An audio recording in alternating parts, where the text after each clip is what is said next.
Oh, okay, so we got four, which is good. All right, we are back to the campaign. We're missing one of our guys. I'll add him to the call and see what the hell's up with old Chris. And I'll add Joey, see if they answer the call. All right, so you guys, the guys finished off in some sort of an underground um, port that is used to deliver drugs to other parts of the realms. Now, this place was basically run by a necromancer who had some underlings under him, which is the goblins as well as some demons that were helping him out. The guys did find that the place was swarming with these undead, and they also ended up killing the necromancer. So the place again has a river that runs through it, this underground river. They did notice that one of the ships was a drow mage ship. So they kind of know they have some sort of they might, or well, more than likely they do have a partnership with a drow. For one thing, they could have gotten that information from some of the goblins that are basically doing the manual labor of the area. So the goblins are kind of are used to the to use it as manual labor, I should say. All right, so what are you guys up to? What do you want to do? I kind of Well, want. this was all Mengar's wanting to do here, dealing with this necromancer. Uh, okay, Mengar, we dealt with the necromancer. I assume you want to collect the reward. Yeah, selling the drug and get the reward, I guess. First, of course, you're grabbing the drugs. It's all about money. All right. Well, I just want to briefly mention where you guys are at because you might be a little confused. You are in the Umber Marsh. For Jeff's information, Jeff, this is the underground area of the Thayland. So if you look at the and these are the this is technically the 5 or 10 cities of the Drow. So they're all interconnected by portals or gates. So they're really gates. So anyway, the all the cities are connected by via gates, and the city is underneath the Thaymont mountain. Now, it doesn't mean that you guys need to go back there. I'm just giving you some information as to the area that you're at. So Umber Marsh, because the guys are going to have to start thinking about, okay, which way are we going now? Another thing I do want to mention is that some of the nearby areas. So you guys are here. Let me put this up front. So you guys are in the Umber Marsh, and some of the nearby areas are really just Yearwood, Al Aglaradon. So this continent, I guess you can call it continent, is basically made by humans, mostly wild elves and elves. You can read a little bit about the history of that area by just doing a Google.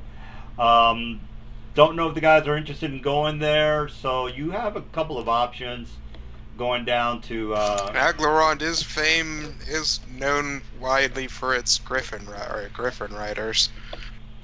Yeah, or you can go back. Remember, you guys did make a deal with the Thieves Guild. Doesn't mean that you have to go back there, but they do have. They would like to hear from you guys. Again, you did help out with the dragon. And this other map here, Mr. Jeff, is just shows the states of the Thaymont. So each of these states is governed by a specific governor. Zolric is what they're called, but you just want to think of them as governors of the state. And again, it doesn't mean that you have to do anything. I'm just giving you some information about the Thaylands. All right, so you guys already know what you did. The guys might or might. Oh, also want to mention that the guys were briefly in the wild elf village, and the wild elves were asking them for a couple of for help on a couple of missions that the guys might or might not be interested in doing. All right, so just kind of want to brief you guys on some of the options that are available to you. All right, so we're starting a little late. I thought maybe Chris was not gonna. I don't know. I'll have to get with him later, see if he's what's going on with him. I don't know. I can't answer that question for you. He was typing in a little bit ago, but I don't know what happened. Well, I thought there was some kind of thing in the chat about having to pick up extra shifts or something, so I don't think he's going to be. Oh, okay. Well, yeah. Not a big deal. Well, I mean, I hate to lose a guy, but I can always recruit another person. It's not that major of a thing. So just wanted to. Everybody's replaceable. All right. So what's the? Not that I don't care about you guys. It's just that you can be replaced if you decide not to play. I'm not kicking anybody out. It's your choice. All right. So what's the plan, people? So we can talk all the shit we want on Nelson, and he's not going to kick us out. No. I am a benevolent and merciful God. So you guys can. That's funny. Hey, nobody has died yet except for you. So what are you talking about? We're very benevolent. Well, I mean, if I was an asshole, I'd be. You guys would be dead by now. All right. So what's going on? Actually, that's a low blow. That doesn't make any sense. All right. So what's the deal, people? I say we just. I'm along for the ride, guys. Y'all have one of the connections right now, so. All right, sons. I'm not gonna make any of you guys roll. If you do have knowledge local, by the way, just roll it's not even that high, a 16 or 18 for you to, take a look at some of the information you might want to know about, say, for example, this city. So again, if you do have knowledge local, you can say to yourself, well, I did hear about this city down here into the south. I'd like to. All right, so Azrael is. If you have knowledge local, you don't need for me to. I don't need to give you the stats on the cities. You could Google it yourself, and you could say, yeah, I just read this lore about this city here, and it's it's being run by, I don't know, some crazy man. I put 1 point into local just so I could roll it for kicks. I would roll it, but my computer is not loading the map right now. It is loading the map, but it's just doing. Yeah, first roll of the game is a 1. Well, Mr. Slevin's character rolled a 29. All right, so Mr. Slevin, if you are interested, because you're looking at the map, if you are interested in any one of these cities that you're looking at on the map, you can look for it yourself. Because I'm not gonna read the description of every city that you might be interested in going to. So again, only the people with knowledge local would have some sort of an idea of what the city's about. The DC is not that high, especially if you have a plus 50 to your rolls. So again, you guys have killed the necromancer. You do see the another thing you guys can do is to basically take the drugs to the place where they're supposed to go. And again, if you're interested in helping out in the domination of the humans, you are more than welcome to be a drug dealer and hopefully have more humans die of drug overdoses, which is again, since you guys are you're kind of like murder hobos, you might be interested in doing something nefarious, such as selling drugs to children. Again, that's an option. Not saying you should do it. I'm just saying there's a lot of drugs that you could sell right now. All right. So what's the plan, people? Well, I think Pascal had the idea. He wanted to take all of these drugs and start another week of fucking pimp or side street pimping. Well, I don't know if the campaign is very exciting with side quest pimping, but you know, you could always unload. That's pretty exciting. I'm not gonna lie. Whoa, you're excellent. Yeah. Well, look, guys, I'm just trying to give you options here, so I don't know what you want to do, and I don't want to spend too much thinking about this. So, what's the plan, guys? Honestly, don't have a specific idea at the moment. We're just kind of following Pascal's lead at this through this time. All right, you guys. Again, guys? Not again. Yeah, you guys are you do remember some? Well, of the, first things first, we do have to go back for the reward at least. So we still have to go back to that wild elf village, I guess. Yeah, well, that's yeah. I guess we can. We could do a quick drop at the Thief Guild and sell him the drug that we just got. Unless you guys get a better idea to get the money. Yeah, I mean, the thieves guy did say he would buy drugs from us since the first time that we were drug dealing out in his turf or whatever. So. Yeah, man, that was some good devil weed, apparently. Yeah. So we have someone we can sell the drugs to, and then we can also collect the bounty on the necromancer. But Yeah. And then I say we go and take overthrow the Red Wizards of Thay. Just I remember there was also an abomination problem going on around the woods too. That was the more pressing concern. overthrow the Red Wizards of Thay. That's Yeah, yeah. So it's a bit of an undertaking. I mean, if you want to. I mean, a lot of the head honchos in the hierarchy are epic level wizards. So I'm just gonna put that out there, and yeah. Yeah, let's just go kill Larlock. I'm not saying we Larlock get is not associated with the Red Wizards. It's an analogy.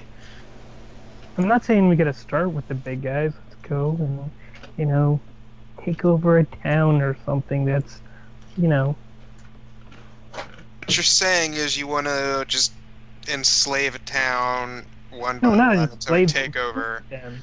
Yeah, I mean, with these sorts of things, I feel like you're better off chopping off the head of the beast first, as opposed to, like, just kind of poking and prodding the beast, because otherwise you're going to bring on a lot of red wizards that are higher level than you. Okay. And, yeah, I mean, if we could take out the big epic level bosses from one of them's in the epic level handbook. He's like a 25th level necromancer plus 5th level archmage or something like that. I mean, yeah, if we can kill him right away, sure. Okay, so maybe Yeah, later. let's just go kill a 30th level character. Because why not? We got this, right, I Slevin? mean, I think we're high enough level to encounter.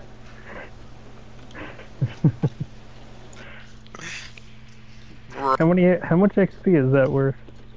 15. You actually have to customly calculate it because it's technically so far above your challenge rating that you technically, like, not that you don't get XP for it, but it's supposed to be so far above your challenge rating that you're never supposed to face it. So you have to calculate that on your own, and I'm not sure how much that would be. Okay. It's a very complicated thing.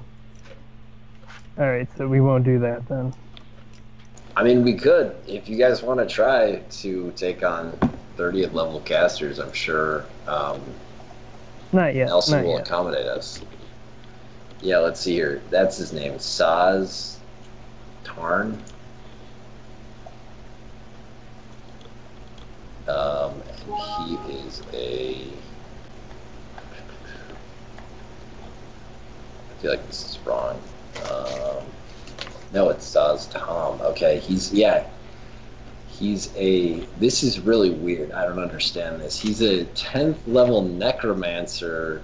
Oh, okay, never mind. I see. 10th level necromancer, 17th level red wizard, and 2 2nd level archmage. So he's got 29 levels of pure caster. I think we can take him though. He's a lich, but you know, we just have to find his phylactery and destroy that. He's the leader. He's the head honcho of the red wizards. So if you destroyed the phylactery before you destroyed the lich, does it destroy the lich as well, or? Don't think so. It does. It does because the lich's soul is tied to that phylactery. Alright, so I just... So if you want to make it real easy, just go ahead and destroy the phylactery before you destroy the lich. And then it destroys the lich as well. Destroying the phylactery of the lich will kill the lich permanently because, like I said, the act of making that phylactery, you take the soul out of your body and bind it to that object. See, if it were me, I would put my body in like an adamantine object or something even stronger than adamantine. What is it called? Riverine? The problem with Riverine though is that can be destroyed by like a Rod of Cancellation or a Disintegrate spell. Okay, so just go with adamantine. Yeah, anyways, back to... qu'il y avait une fin de semaine spéciale, il y avait eu droit à une gardienne pour les enfants. Anyways, back to it. I think we should probably just go sell this weed, get that bounty of the necromancer, and since we can't really think of anything, I guess we can return to deal with these abominations / aberrations that are running amok. Yeah. Okay, Anyone else got any ideas? I mean, theoretically, with a high enough gather information check, we could find out basically where this lich is collected.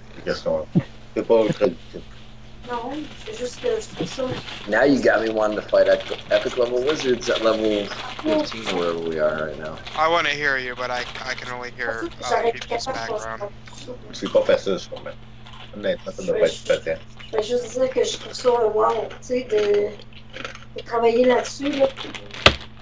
Alright. So, this is a picture of the elven village, the wild elven village that the guys went to earlier, Mr. Jeff. Okay. That's always an option for you guys. It's I don't know what you guys want to do, but if we can get something going, because we've already wasted an hour on not doing anything. Okay, I say we go to the wild village. Alright, we gotta sail there in the drug boat though, and then we gotta sail the drug boat up to the thieves after that. So Drug boat. the drug boat. Wow. Are you guys gonna get on the boat? Yeah. Fuck yeah. Alright. And then we have profession sailor before we get on the boat. I'm a professional at sailing. Did you have profession sailing? Yes. Okay. Then you take the lead. Air sailing. Ah. Now you tell us. I mean, yeah, I don't think it would make a difference. This character's background is that they're from, they were left to be fostered by a wizard in Halrua, so I would think that since they have airships there, having a profession sailor would be pretty appropriate. See, there's an RP reason for everything on my sheet, DM. Oh yeah, It's not yeah. all about the power. It's not all about the power, you know what I'm saying? Yeah. Well, that's all well and good, but are we taking the boat or what's the plan? I think we're taking the boat. Well, let me see here, actually, real quick.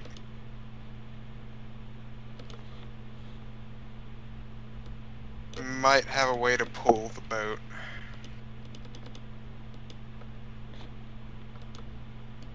I mean, I can. We do have a way to pull the boat. It's called a zombie dragon. This is true. But I'm not sure you want to keep that zombie dragon out all the time. And in the water. Well, I was thinking more when we get there, you know. I mean, I don't want to keep it out, but it could basically just be underwater and move underwater so that the boat moves along with it. I mean, it doesn't have to breathe. It's a zombie, so. Yeah.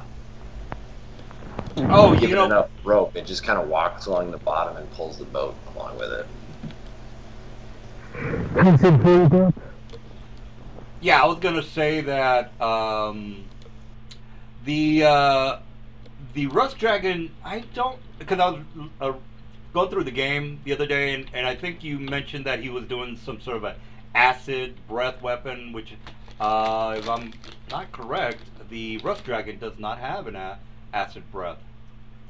It does. It has 2 different breath weapon types. A lot of dragons have 2 different types. But yeah, it's basically, it can either shoot a line of acid or it can shoot a cone of decaying rust. If I remember correctly, and I'm pretty sure I do remember correctly. All right. So, Well, regardless, let's get the game started. So, do we? Everybody's on the same. Everybody's in agreement that you're going to take the boat down the river. Yeah. yeah, I mean, we got to go to the elves. On a boat. Well, remember the boat goes underneath the Underdark, and the elves are like to the west. So let's look at the map again. All right, so this goes under the. Okay. yeah. So because again, you're underground right now, and the river is an underground river. So how are they gonna sell it to anybody then? Well, they're gonna make it all the way up to here to this city. Okay. Because again, you guys are here. The end of the river gets to this city here.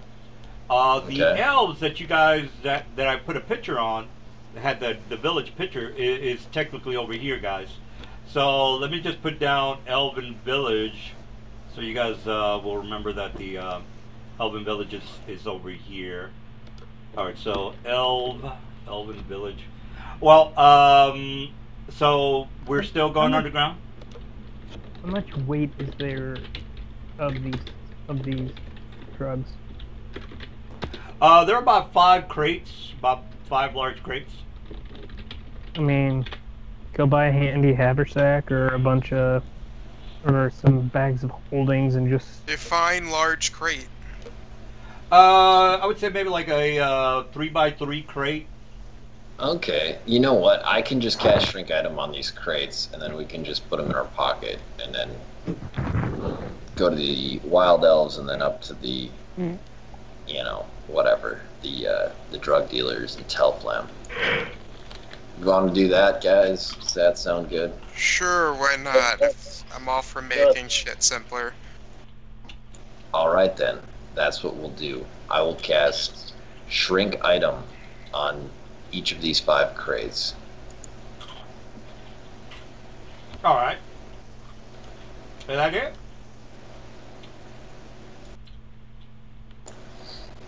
Yeah, and then we each take one, put it in a pocket, and be on our merry way. All right. Well, let me. You can either rest first, or I can recharge my spell slots. It's your choice. Despite what we do, I'm gonna need to rest here just to get some of my spells back anyways. All right. So I do want to mention the blue line is an underground river, and I also put down the Wild Elf Village to the west. Now, on the course of the, and again, you're getting some of this information from the goblins. There are a couple of outposts next to some of these, next to the rivers, technically. And again, if you guys are interested in surveying some of the villages, you can go ahead and do that. So, so you guys are doing a shrink object on these crates.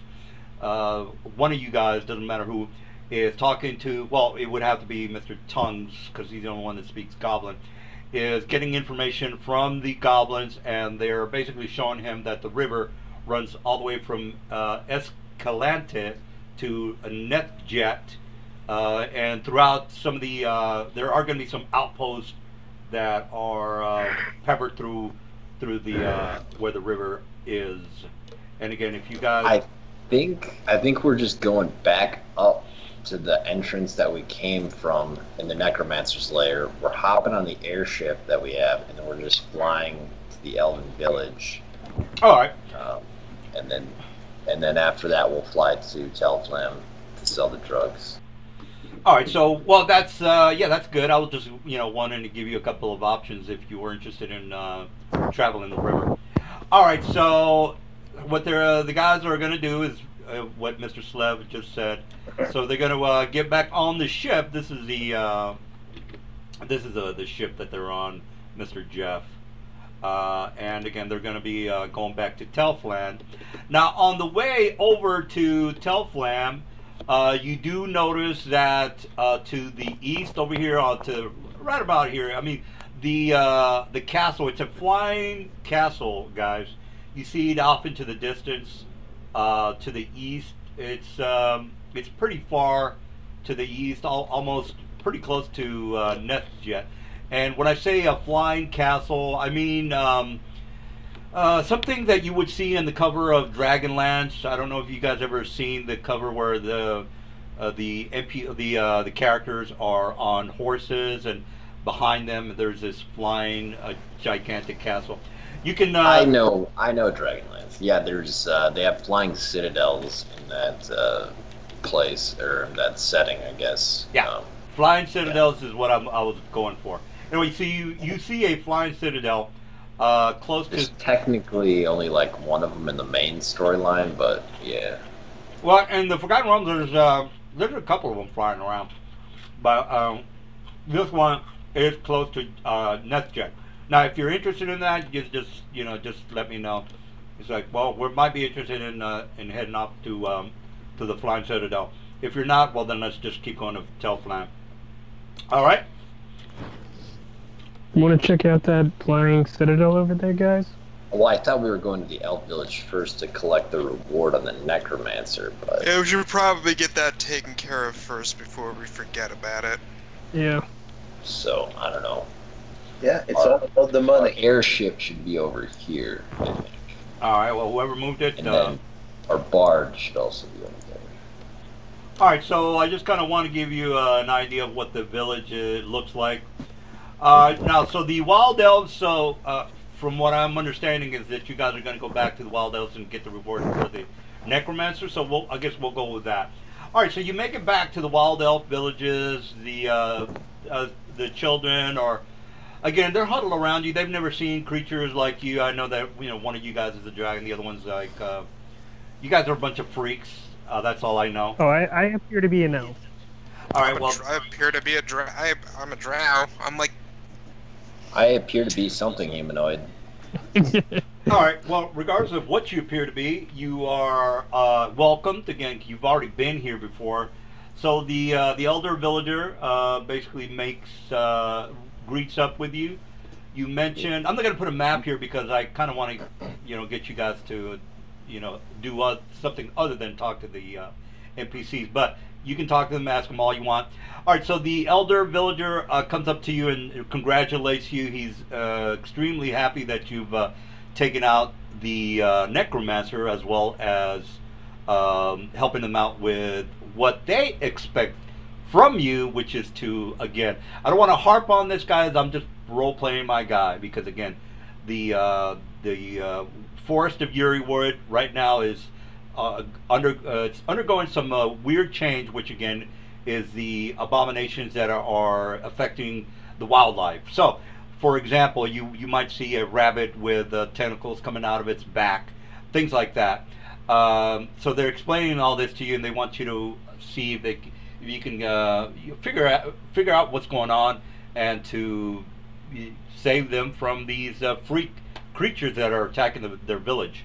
So right now they've lost a couple of people, as they've already told you before, and they would like for you guys to again try to help them out, if at all possible. Again, they're not you guys are not paladins, so it's not, you're not being held to some sort of any obligations for these quests.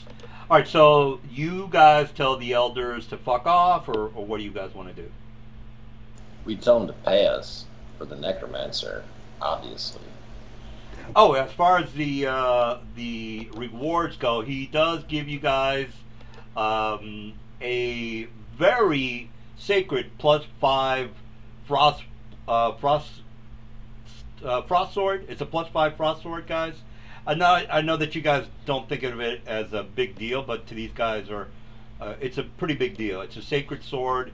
It's from one of their heroes of the villages that passed away. They're honored that you guys were able to help them out. Long, short, or short sword? It's a long sword, yes. Long sword +5, Frostborn, or is it frost sword? It's one of those frost swords that you can look up. Yay, it's something I can use. Yeah. So anyway, it's a +5 frost sword. Again, you can look it up on the DMG for the stats on that. As far as any monetary value, they can give you up to 5,000 gold. These are wild elves, guys. The money's not a thing for them. It's not like they hoard their gold on. Trust me, guys. Take the sword, even if they don't give us money. That's still, even if none of us use it, that +5 weapon still sells. Yeah. Yeah. Well, I mean, they kind of consider it a sacred item, so you selling it would be very disrespectful. But you guys, well, it doesn't mean we have to sell it near them. Well, yeah. Evil. Well, no. Evil. No, I'm just trying to, give you guys some perspective on why you guys are being assholes. That's all. All right, so. Can we sell it back to them? No. You, as a matter of fact, they wouldn't buy it from you if you wanted them. I mean, it would be offensive to them for you to do that. I'm just letting you know that it's sacred to them. All right, so what do you guys want to do now? Well, Sell them back the sword. sell them back the sword. All right. Well, regardless of we just go to the merchant. We just came across this really interesting sword here, and we'd wonder how much you'd give us for it. all right. Well, long story short, you guys. So we could get lots of extra for it. Actually, you know what? I'm gonna give you guys 5 missions. All right. So you guys are gonna stay for the night again. You guys need to, Wait, you said that. I thought we were going to sell the drugs to the. Yes, we were. Okay, so not interested in staying the night. Is that correct?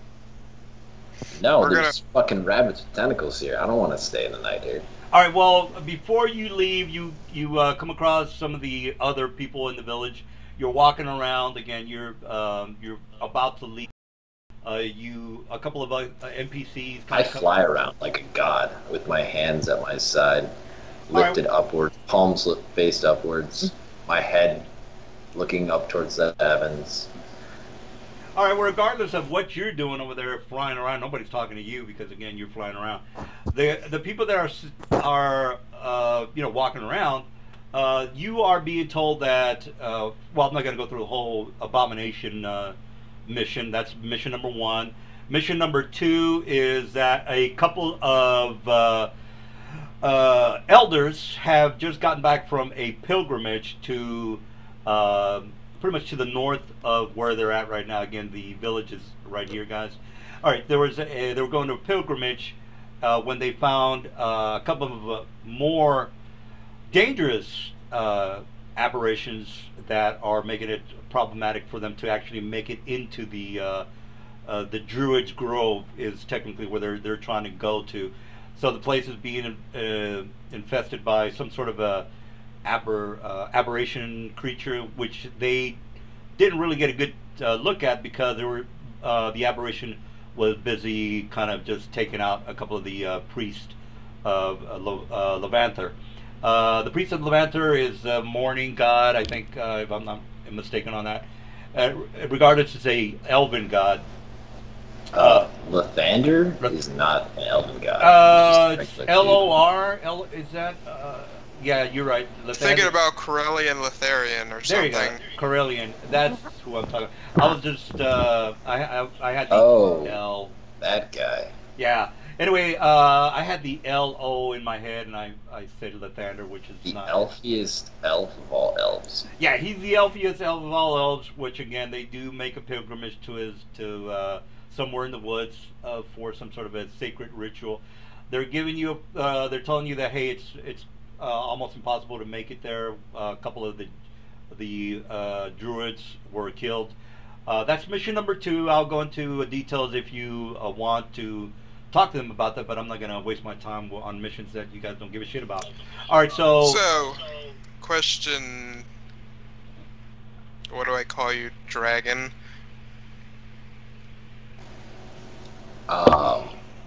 Wait, didn't we give names, like, when we first met, or no? No. Oh, wow, so we just started killing stuff together. Okay. I'm Azrael, I guess.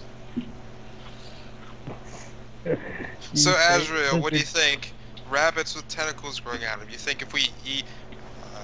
Babu was curious. Babu wanted to know if we ate their rabbit meat, would we also grow tentacles?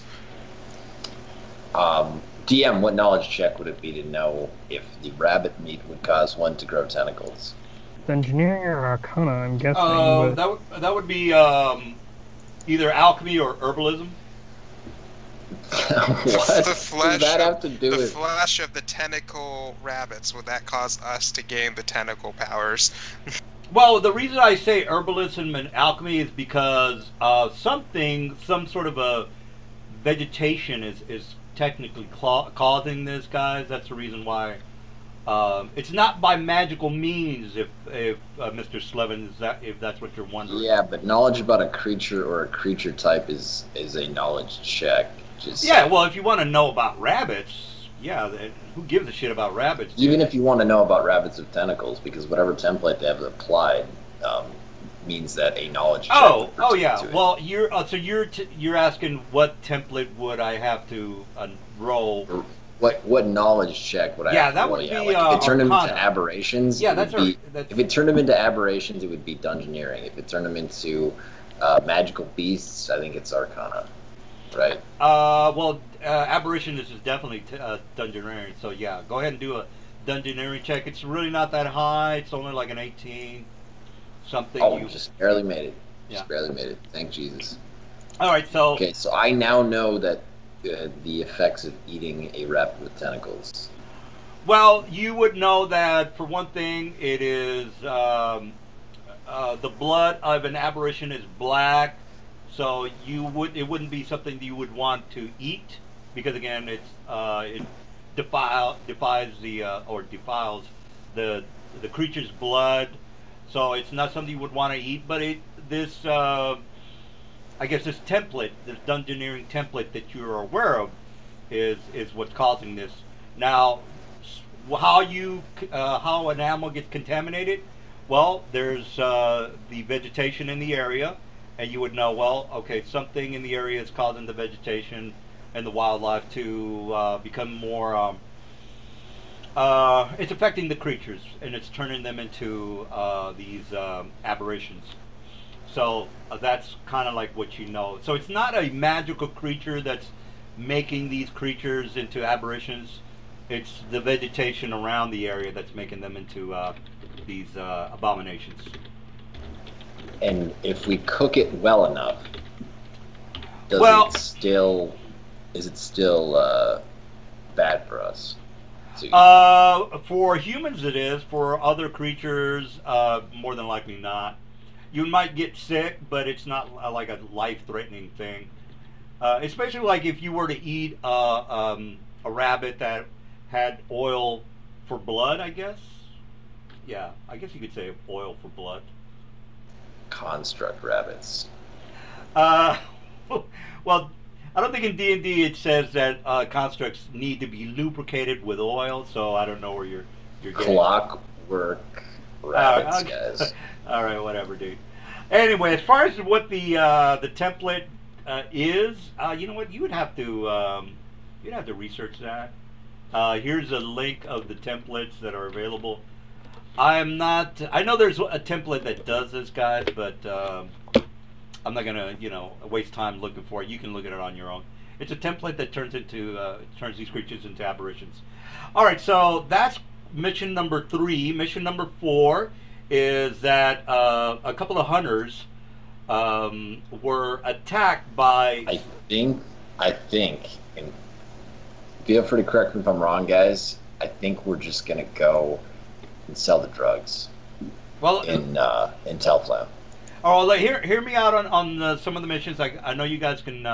You're not going to take them, but I want to at least mention them to you. All right, mission number 4. There was a group of hunters who have been missing for a couple of days now. They haven't been heard from in about. You guys already know that a week is 10 days, so it's been about a week and 5 days. So totally, a total number of days would be 15 days. So it's been a while. The hunters have not come back. They would like for you guys to investigate what the hell happened to them. And mission number 5 is that some sort of a unknown creature is drilling holes. I always go to the drilling hole monsters. Anyway, some sort of a monster is burrowing through the farmlands of the village, and it's basically destroying the croplands. All right, so that's 5 missions, guys. Let's see. All right, so if you're confused over the missions, mission number 1 is the aberrations, the abominations. Mission number 2 is the pilgrims who need you to kill some sort of a aberration. Mission number 3 is the hunters have been missing for about 15 days. What was mission number 4? Jeez, I can't remember.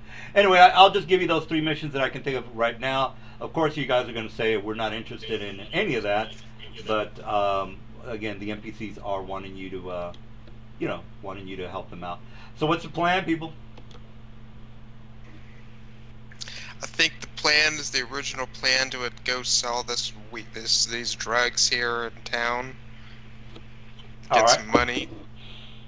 All right, so you guys am I wrong, people? No. Yeah, I think that's the plan. Okay, what about you, Pascal? You got any ideas? I'm good with taking the ship and go sell the drug. Basically, that's where I am. It's all about money. All right. Money. All right, so. Money. All right, so since you guys don't give a shit about the Wild Elves, I'll just and again, you did see the Citadel, the flying Citadel to the close to NetJet. I'm not gonna roll for encounters because it's just kind of waste of the time. All right, so there are some creatures to the side if you are interested. You do see a couple of dragons flying to the north, actually to the northeast, in the way of the Vast. Mr. Jeff, the Vast is over here, by the way. Okay. So it's all right. So you guys make it back to Telflam. The city is somewhat. It's kind of small. This is Telflam right here, guys. By the way. All right. So you guys make it back in. You remember that the NPCs that you met last time are greeting you again. They you go and meet the. As a matter of fact, let me just put those guys back on the map. But in the meantime, you meet the high guy, and he kind of embraces you with that arm handshake where they interlock the arms together, and just kind of greet you guys, and they hold you in high esteem because again, you guys are hardcore badass dudes, and you've told them of your tales with the necromancer and the Dracolich, and the guy's very impressed. Very impressed.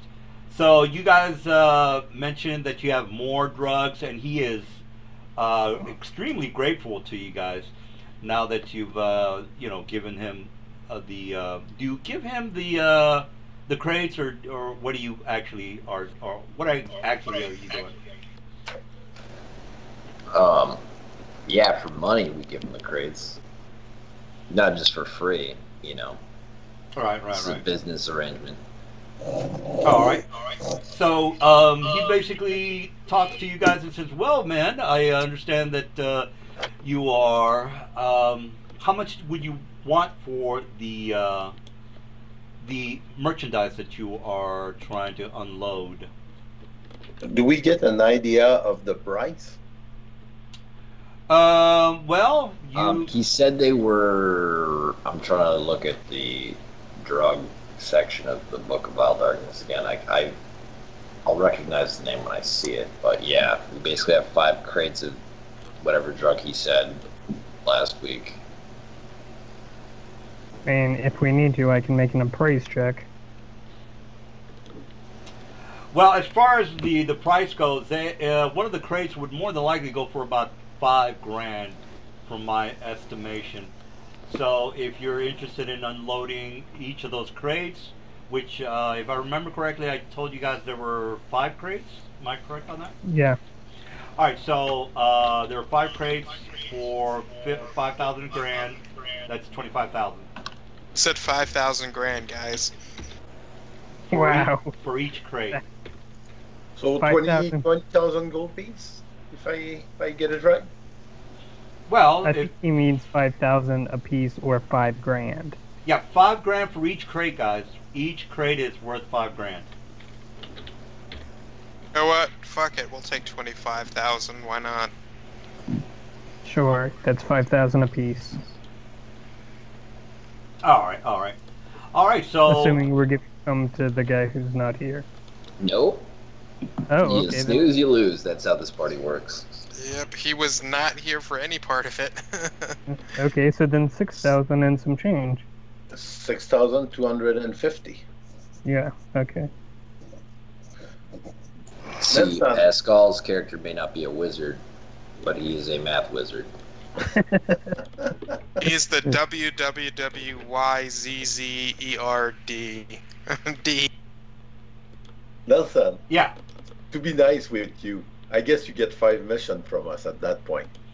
I'm gonna not waste my time on missions if you guys are like, well, we're out of here, because again, it seems like you guys don't give a shit. Which is not.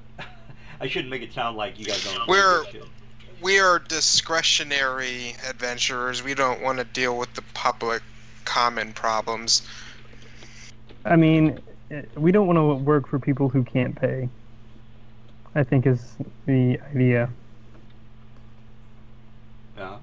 Yeah, well, whichever guys. Oberyn Martell's got that money, though. We know that. He's paid us well in the past, and just now, so we know that.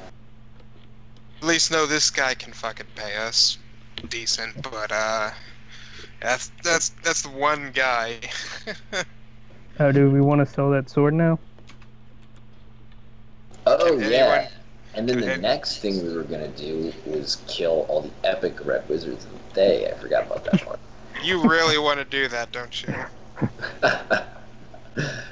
I mean, you guys put the ideas in my head. I was joking about that too.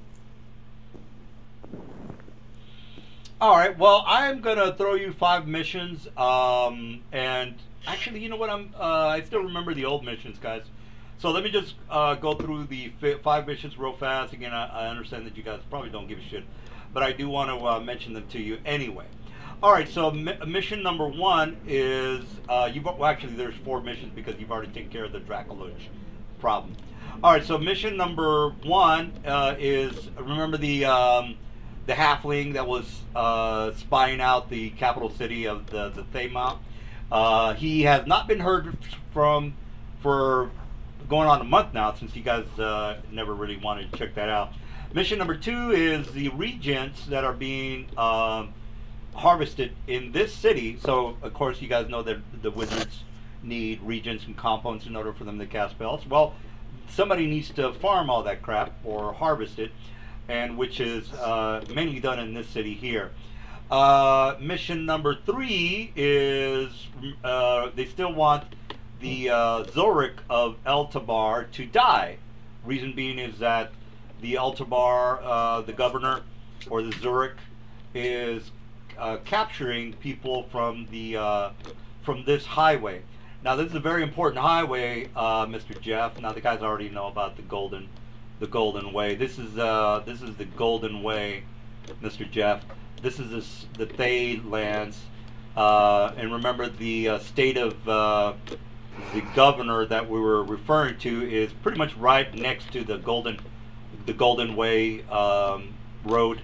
Anyway, so they're too busy kidnapping a lot of humans and humanoids from the Golden Way, which the Thieves Guild is not too happy with, because again, they need the smugglers to make it back and forth from Telfland all the way to Karatura.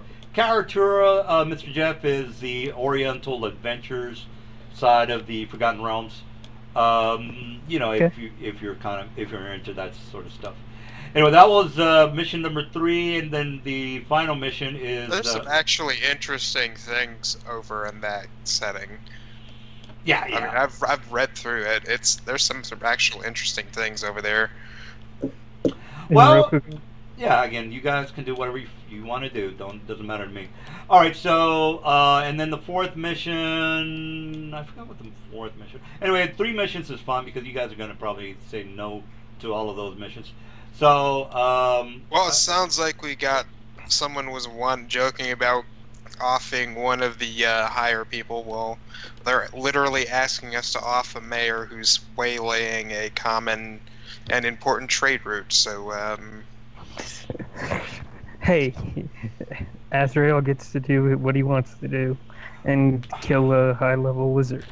well, I do want to mention that if you guys do leave, Not necessarily. He might not be high enough for you, but I am not in charge by any means. yeah. And I do also want to You have mention. to realize that my character's like 1 or 2 years old, so just saying. oh, that's even better.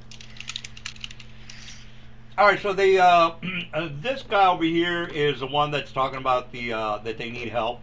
He looks like an Oriental, so you know the gap between the classical knights of the Forgotten Realms is to the east, and then you have the Asian. There's this area called the Horde Lands, Mr. Jeff, which is some like Mongolian type of area that this guy's from. Anyway, and this guy over here is basically wanting this guy's a spy, and he's basically telling Mr. Jal Rothur. He is if you click on the link that I gave you guys that says Telflam, he's one of the well, he's the head honcho of the Thieves Guild. Anyway, this guy over here is basically giving them news about the Raven's Bluff. Again, Raven's Bluff is going a change, and this spy is giving Jal, I'll just say Jal, Mr. Jal, some ideas that, hey, it seems like shit's going down in Raven's Bluff, and our alliances with the Thieves Guild and the people of the city is kind of going to hell, because the orcs and goblins are making, they're taking over the city. All right, and you guys probably don't give a shit, but I just wanted to mention. And again, the guys have talked to this lady here before. She's very sympathetic about the plight of the humanoids and humans that are being captured by the Red Wizards of Thay. And again, that's the Golden Way mission, which is stop the governor of that area from capturing any more of their allies, which again are orcs, goblins, humans, so forth. This guy will work with anybody. He doesn't give a shit. He just wants to make money. All right, so I'll shut up, and then you guys can talk about what you want to do. Well, first of all, we have to kill the spy, and we know he's a spy because he's not ethnic enough, as we can tell. Well, he's only there to give brief Jal on what's happening in the Raven's Bluff. So he's not He's a not spy. he's not like a doppelganger, if that's what you're implying. Oh, I see. I see. He works for Jolanther. Yeah, he's there to brief him on what the hell's going on in Ravens Bluff. I thought you just had a little bit of a slip up there, and you just told us who one of the spies was. Well, a spy doesn't necessarily mean that he's a doppelganger. Yeah. I could be a spy. Yeah, probably. And we'll get to that when it comes to it. But anyway, the doppelgangers are not like they don't have a grip on the world yet, Mister Slevin. I'm trying to eat and talk at the same time. Anyway, the doppelgangers are not ruling the world yet, Mr. Slevin. They need the humans to die first. All right, so that's the first goal that they need to accomplish. All right, so what's the deal? Or enslave. The better word is enslave. All right, so what's the plan, people?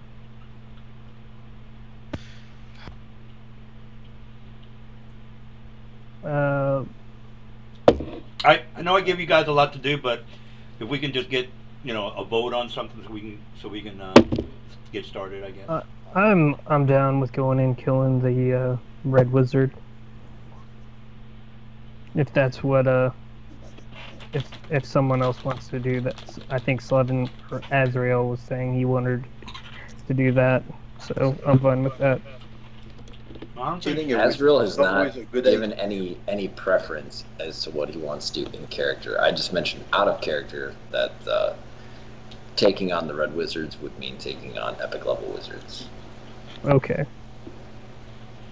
Honestly, killing another wizard is a good thing for me. All right. Well, when this guy whispers in his ear, and then Jaw comes up to. As a matter of fact, you know what? I got to put you guys on the map. Jaw comes up to whoever wants, whoever wants to talk to him. That's who he goes up to. Anyway, so he goes up to you guys and says, "Look, I've got somewhat of a problem that is needing to be handled, and I was wondering if you guys could help me out here. It seems that some of the thieves guilds have been siding with the wrong people or allying themselves with the wrong people. I'd like for you guys to show them the error of their ways, because again, if I lose business, it's not good for business. Or if I lose money, it's not good for business. So he's wanting you to go back to the Bluff, Raven's Bluff, and make sure that the Thieves Guild that he has influence over gets their shit together. So he wants you guys to go and start kicking some ass and getting the straighten out the Thieves Guilds that he aligns himself with in Raven's Bluff. So he and again, let me copy you guys on the map so you can do a little bit of role playing with the head honcho.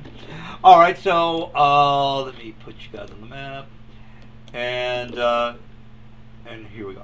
All right, so whoever, yeah. Did you see Silver's post? Yeah, well, something about the flail. No, that's no. Silver said his. Oh, is a couple. I got a call from the hospital. Oh shit. Oh man. Well, we only got Sliver's gone, so we only got 3 guys. Well,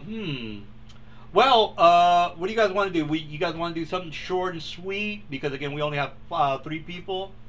So, what do you guys want to do?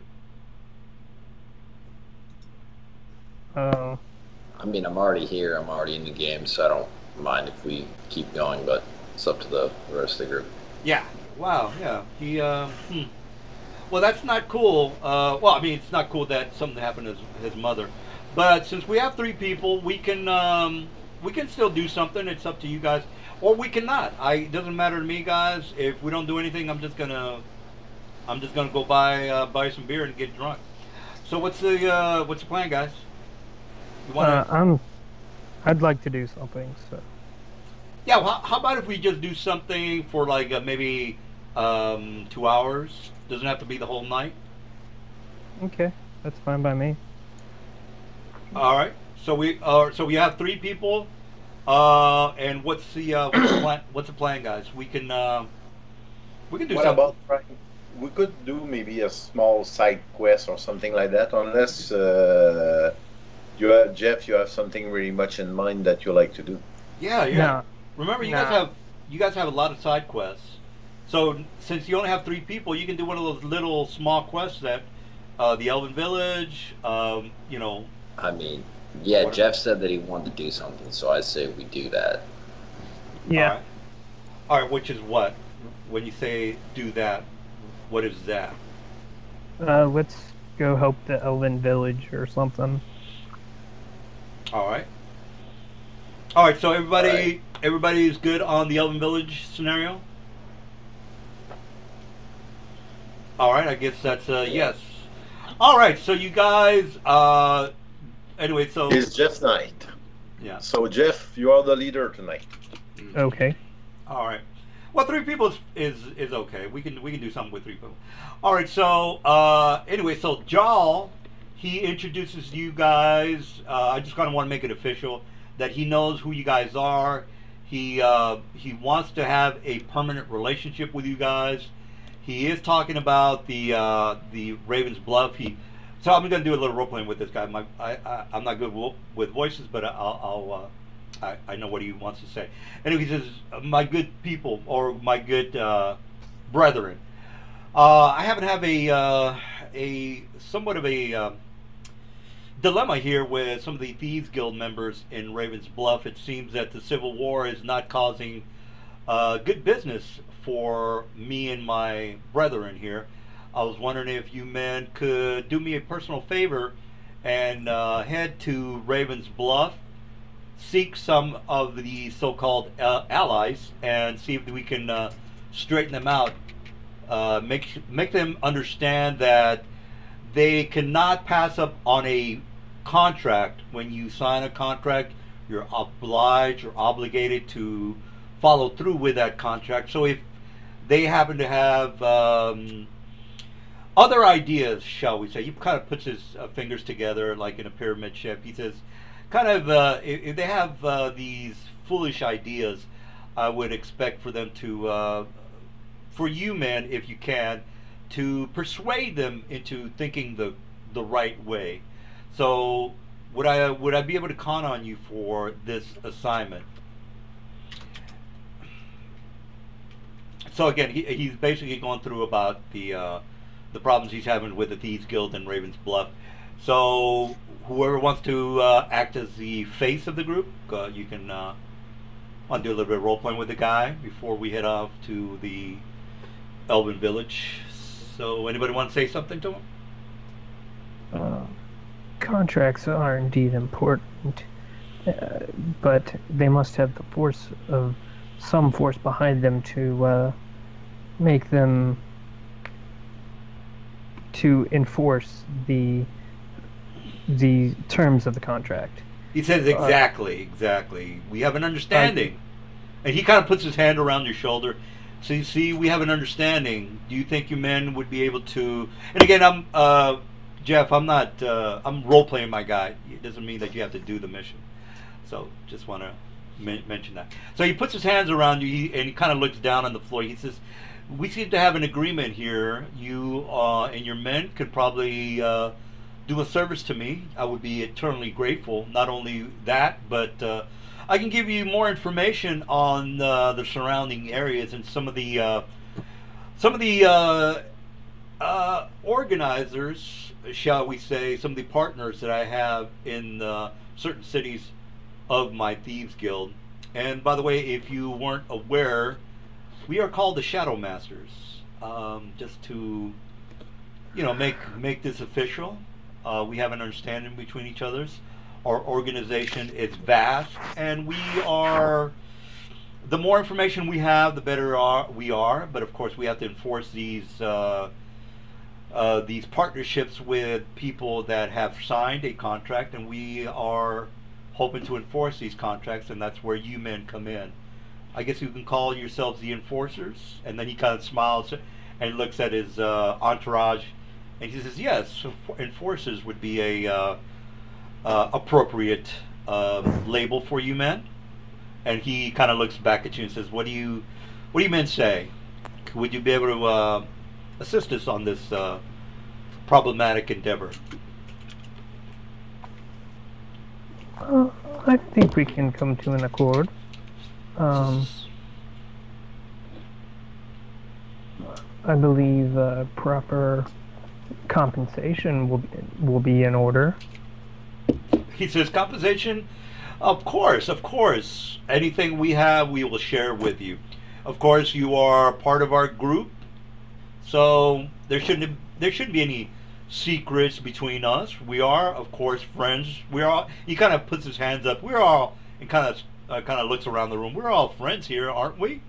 And all these guys kind of give each other like a sneering look to each other because they kind of don't really trust each other. But since the boss says, whatever the boss says, that goes. Again, they don't really like each other, but they have to get along because they pledged their loyalty to Jal, the Thieves Guild leader. Now, if you read the description of the Shadow Masters, he is, and you guys don't really know this, but it might help. I don't want to confuse you guys. It might help to know that he's not technically the leader. He's just the guy. Public face. Yeah, I guess you could say he's like the Black Pope. There's the Pope that is in front of everybody doing his, whatever the Pope does, and then there's a Black Pope in the background who's fucking little children. So that's, he's kind of like the Black Pope. All right, so not that he's fucking little children. That's an interesting conspiracy. Well, you guys know that the Pope, harasses children. It's not news. Anyway, let's not go there.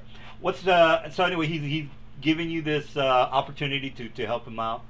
Of course, you guys can say no, but he is making a pretty pretty good argument as to why you should help him out. And so, what do you say, Mr. No Face?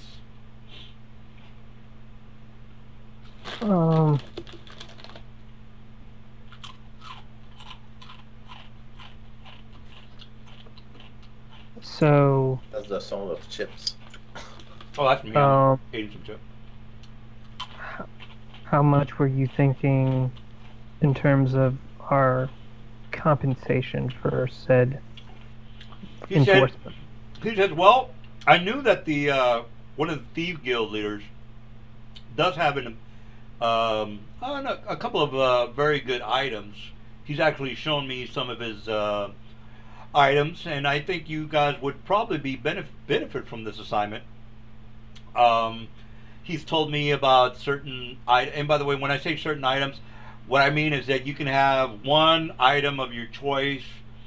It doesn't really matter because I can't go over all the items that might be useful for you guys. So I'm just going to let you choose on what you might want. So not only will you get the random supplies that I always give you guys, you also get one item of your choice. It doesn't matter what it is. Artifacts are, artifacts in the 3.5 are really nothing compared to what you guys can do. I mean, there might be one or two really great items, but most of the artifacts and legendary items are not really that great. So anyway, it's really up to you guys to pick out one. All right, there might be one or two items that I can't think of right now, Mr. Slevin, but you get the idea. All right, so yeah, like the Nether Scrolls. Well, yeah. Anyway, if you want another scroll, you can have another scroll. But the thing is, he's trying to persuade you, and he's wanting you to do it. He is telling you that some of the Thieves Guild members have these Nether Scrolls that you've mentioned. So he says, and then he puts his fingers together like in the shape of a pyramid, and he kind of puts it up against his face and says, "What do you men? Do we have an agreement here, guys?" I will look to my comrades and see if they nod or.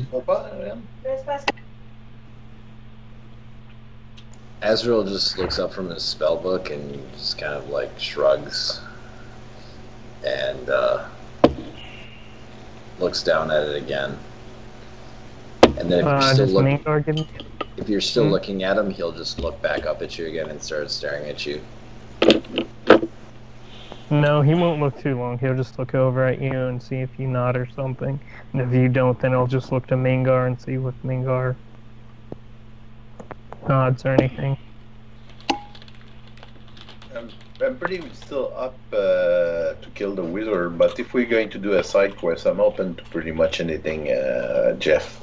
All Okay. of character I thing. mean, this mission's actually pretty lucrative. Out of character, it sounds like the rewards are very well worth it.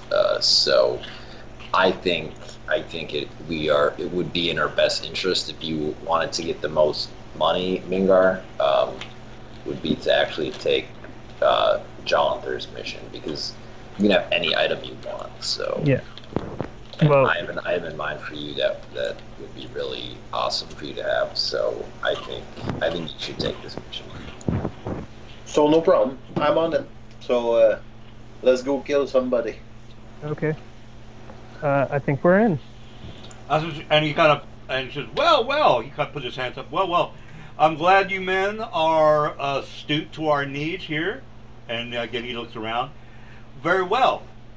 Well, if there's anything that you might need from me, I'm more than happy. But I have heard that you boys have a flying vessel, which is something out of something that I don't manage to have. Hopefully, luckily, you men seem to be have a very competent group as well as a flying vessel. So there's probably nothing that you would need from me, but I'd like to ask just to ensure that we are not leaving on any or we are leaving on amicable terms. So is there anything that you might need from me? Sliven. I'm asking your character if you want to sell them the dragon. What the zombie dragon? Yeah, they might be interested in having one. I guess. Are they interested in buying the zombie dragon? Not really. I mean, it's not like they can go around town with a zombie dragon. Okay. Yeah, but they can release it on some of their enemy. Well, it's a thieves Or guild. they could. Yeah, they don't really. They work. You know, they try to keep a low profile house. So having a rust dragon is not gonna. Well, they could use it to guard their horde. Well, yeah, but these guys are more. They are mostly into human activities. They are not into the having zombies or dragons at their fingertips. I just want to mention that dragons are fairly uncommon for anyone to have as a pet. It's almost not even heard of. So something like that is for one thing, they wouldn't be able to control this dragon after Mr. Slevin's spell ended. So they'd be in a pretty bit of a bind when this dragon decided to just run amok and kill everybody. So that's not something they're interested in. They don't have like a mage, high level mage that can control these undead. That's another problem. It's mostly just a bunch of thieves and spies and assassins that make up the group here, guys. We tried. All right. Let's get a move on then. All right. Well, let's just fast forward, and since you guys haven't been they haven't been to Raven's Bluff since the campaign started, Mr. Jet. So I have to just brief them on what the hell's happening because you guys are traveling to that city. All right, so you guys get on the ship, and again, you guys are here. Let me put you on the overhead map so you have a better idea of what how far it is. All right, so again, you guys are well. You already know where it is because the line goes to Raven's Bluff. All right, so it took you guys a couple of days to make it over there. On the way over there, you guys, since you're flying over the Vast, this is technically the Vast, Mr. Jeff. It has a name of Vesperin for whatever reason, but this is technically the Vast. All right, so on the way, since you're flying over the lands, you do notice that a couple of towns, villages are burning. you happen to think that the place has gone to hell. There's a lot of chaotic scenes that you're seeing, mostly like civil wars that are happening in some of the villages. You also see like an army of siege weapons. I'm not going to mention all the siege weapons, but when I say siege weapons, you kind of have an idea what the hell I'm talking about. Anyway, so some of these siege weapons are seem to be moving straight towards Tantras. Well, I'm sorry, not Tantras, but Raven's Bluff. So it seems that the orcs are not too happy with the arrangement that they've had with the humans. So they're gonna go all out and just destroy the whole fucking lot of everybody. So you see, which is again like siege weapons being rolled in the direction of Raven's Bluff. Not only that, you see some of the villages that are being burned. You might see a couple of human females that are being, okay, I might as well just tell you they're being raped. You can see that from pretty high.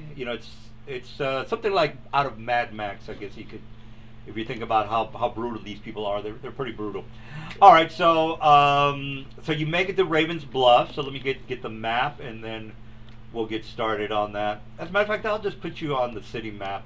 All right, so what's happening in Raven's Bluff right now, Mr. Jeff? There is a civil war that is happening. I'm not going to go through the whole what started this whole thing because the guys already, they already know what's happening. So the orcs have been kicked out of the city, and they're pretty much upset that they've been cast out. So what they're doing now, they're gonna go ahead and siege the whole city of Red's Bluff, and it's up to you guys to make sure that the Thieves Guild doesn't really take sides. But regardless of that, I'll go ahead and put you on the map, and then from there you can decide on what you want to do. All right, so as soon as you land, you do notice that some of the guards come up to you guys and explain the situation, that the place is going to be invaded in a couple of days. They are not really too worried about you guys because the ship that you guys are on is a Halurian ship. If you know anything about the Halurian ship, I'm more than likely not pronouncing it correctly, but it is Holar is really like a good city or a good country, I guess you could say, and they already know that they imagine that you guys are from Holar because they don't know any better. All right, so you guys make it to the city, and you see there's the city is pretty apprehensive. They're going to war with the orcs, and other than that, you don't know what else is going on.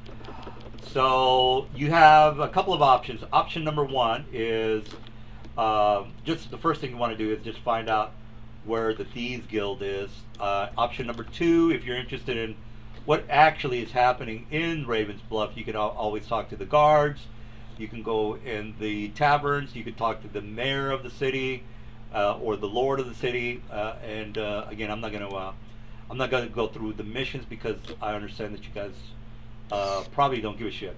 All right, so let me just copy and paste you guys.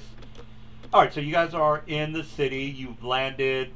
I already know that you guys can fly, so you make it down to the ground level. The guards have already explained to you that they're awaiting a siege from the orcs, goblins that they had to expel from the city because they were getting out of hand.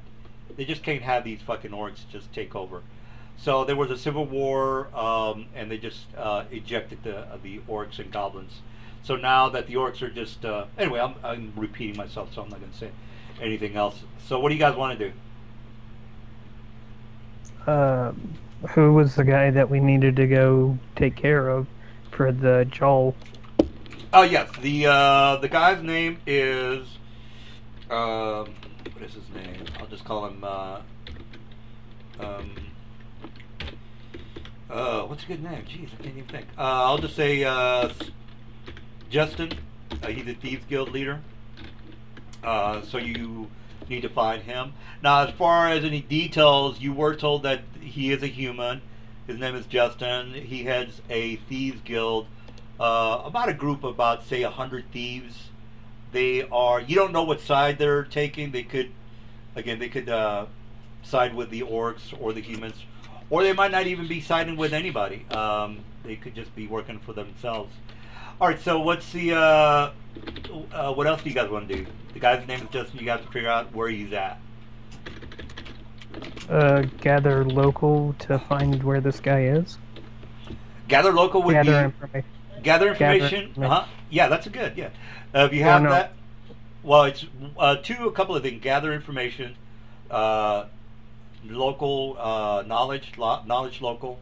The other one could be if you want to track the guy. There's a trail in the I think it's a city book that has that feat, and the other one's just tracking. If you want to just kind of track him down, or by magical means figure out where he's at.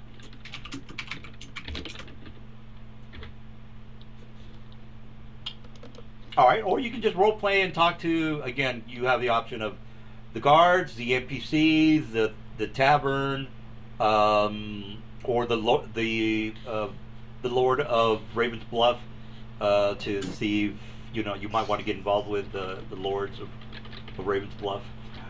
All right, so you have those options, guys. What do you guys want to do?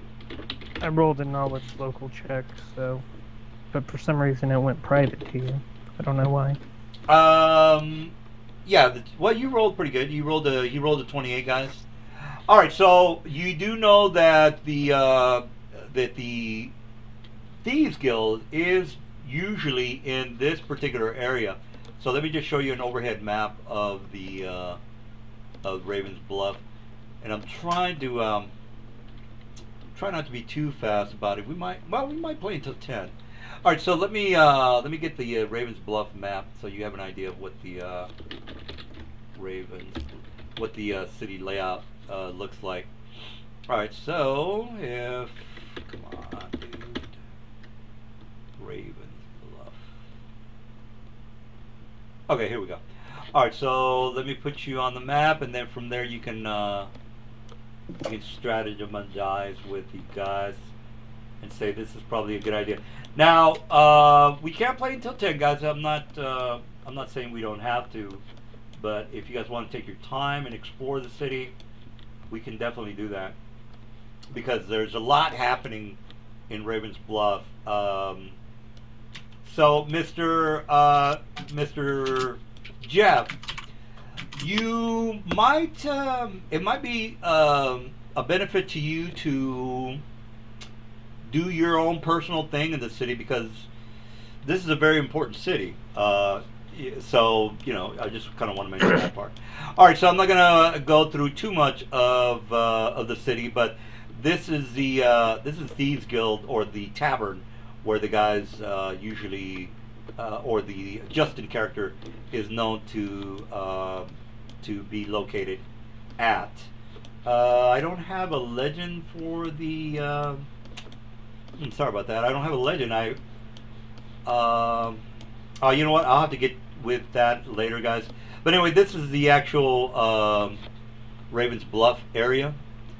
So if you guys want to head on over there. Okay, here I found it. All right, so this is the numbers by the numbers areas. All right, yeah, it's kind of hard to see that. It's really small. I got it. So let me see if I can make it a little bit bigger. All right. Well, regardless of what the tavern is, which is over here, guys. If you zoom in, you will see that the actual tavern name is called the Red Sail Tavern. 353. Let's hit it back. 353. If you go down to, I don't want to be too anal about these things, but 353 is yeah, it's kind of hard to see. Yeah, it is hard. All right, well, what do you guys want to do? You want to go straight to the tavern and look around, or do you want to? You have the option of meeting these other NPCs if you are interested.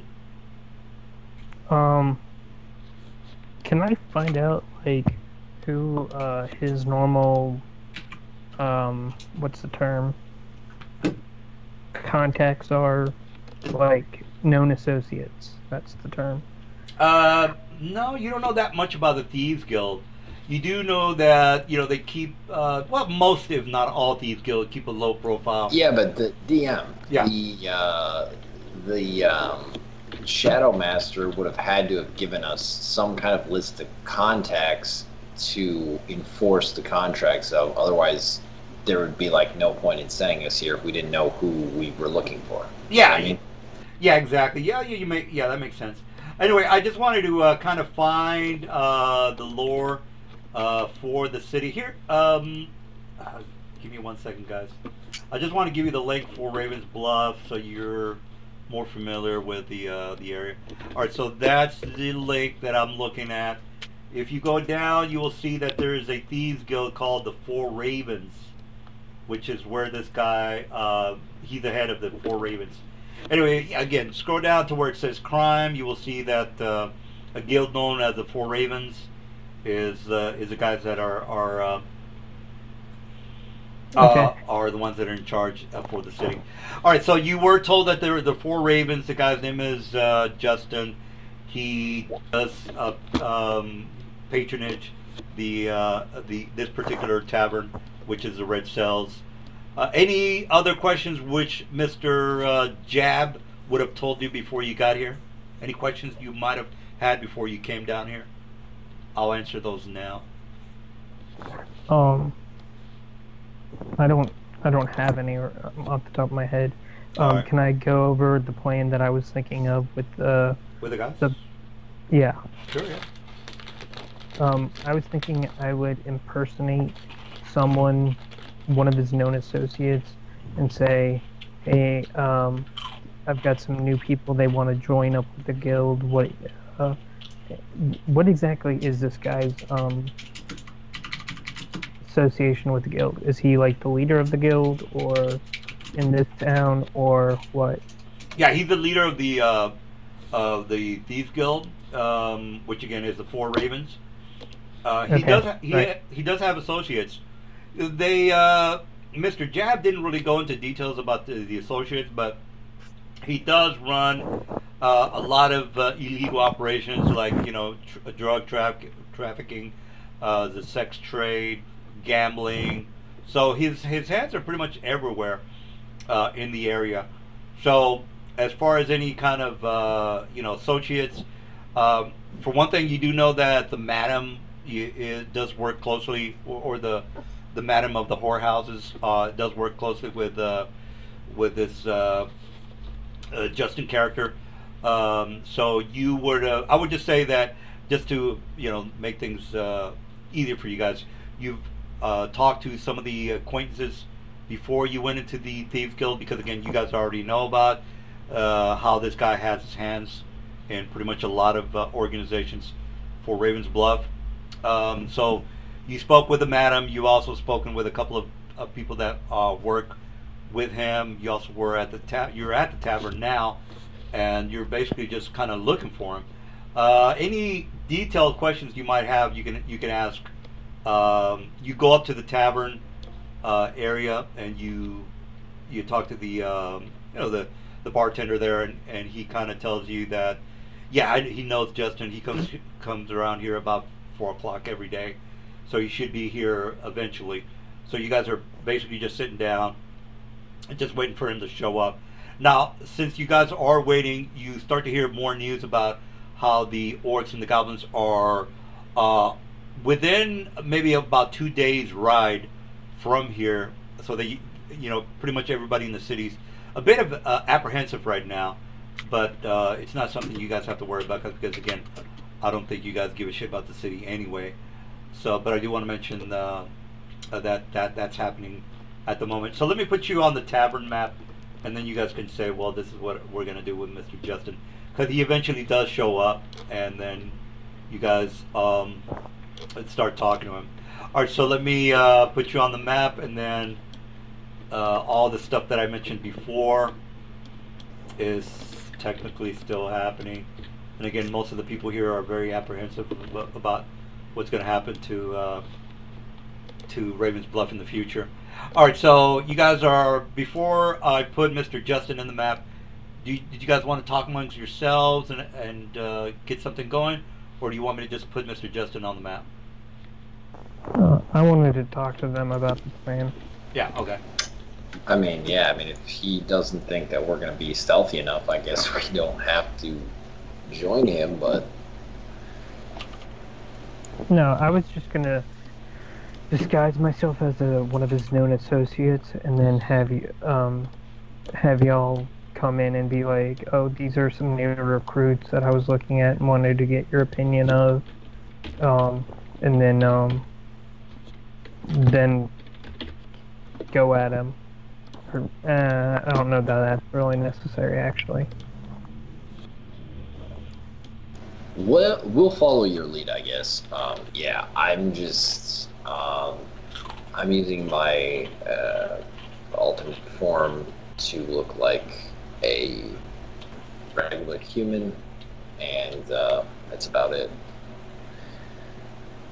Okay, is there a back room to this place? Well, let's take a look at. Well, there is an upstairs, but there is no back room. No. Okay, so can I say like, oh, these guys stole something, and I just gotta show you what it is, and then we all go upstairs, and then they jump him, or we all jump him. I guess. Does that make sense? Or am I thinking too much about this?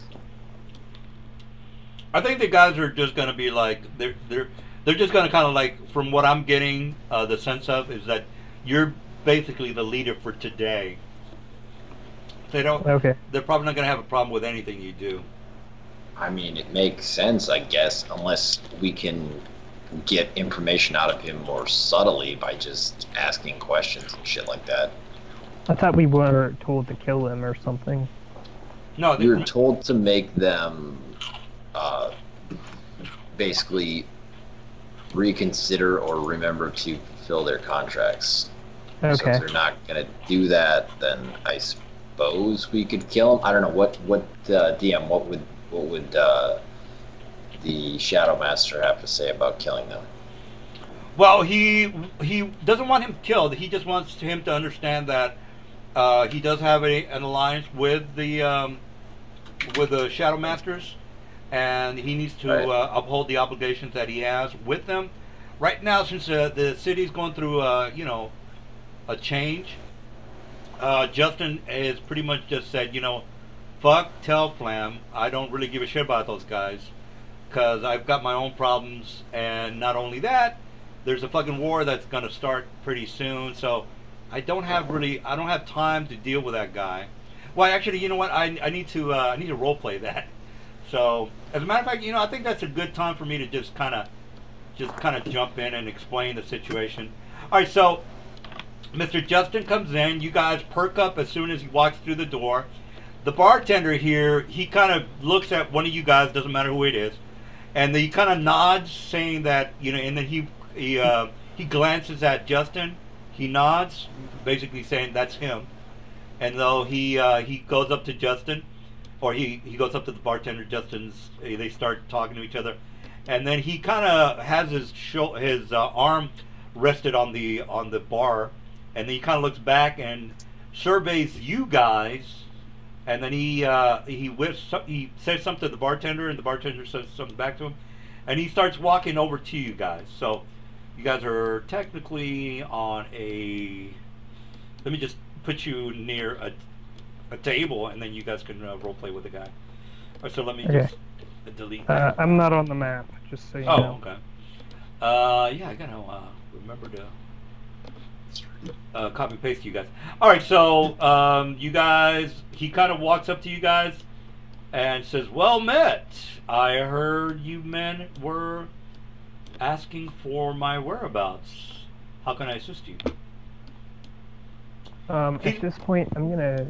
He's pretty blunt about him saying that he has spies throughout. He's giving the idea that he knows that you guys are looking for him, but since he's a hardcore badass, he doesn't really give a shit. All right, so he says, "How can I assist you, man?"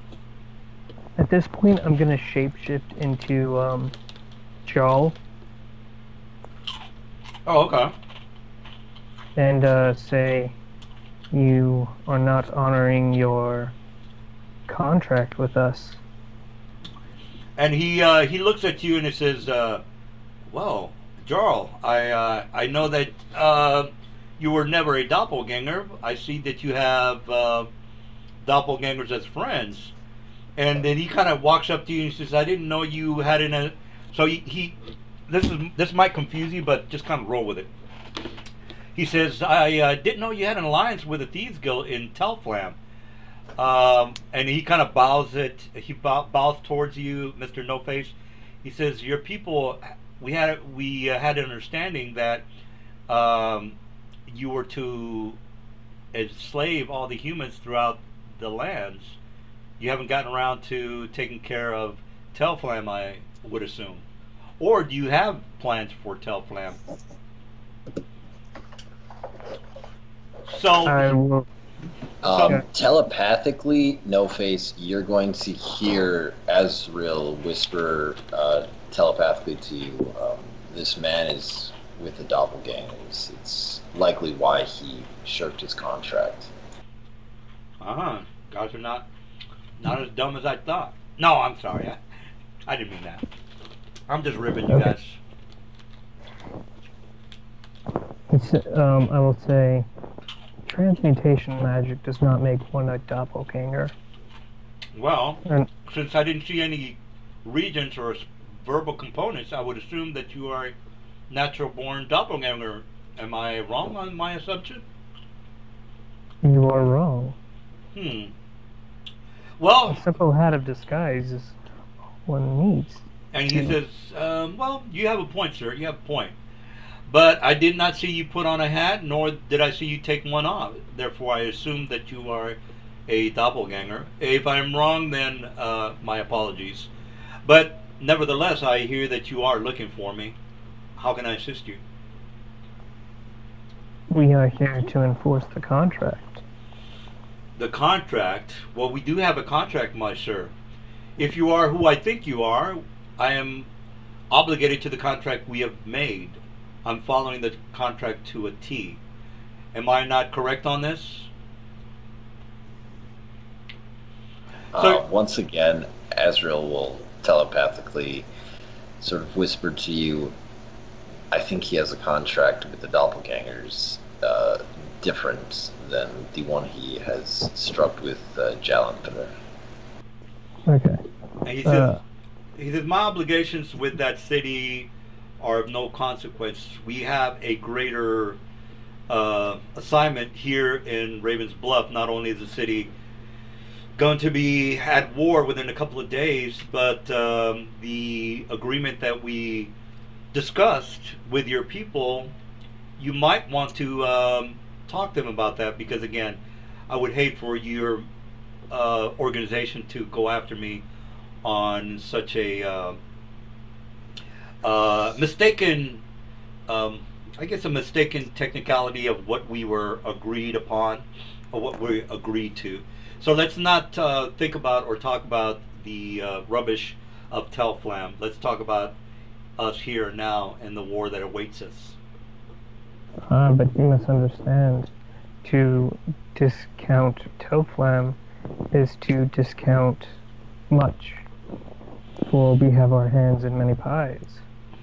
Says, well, that might be the case, but I've seen what your people have planned. Therefore, I would assume that it's either our agreement with your people or my agreement with the pissad town of Telflam.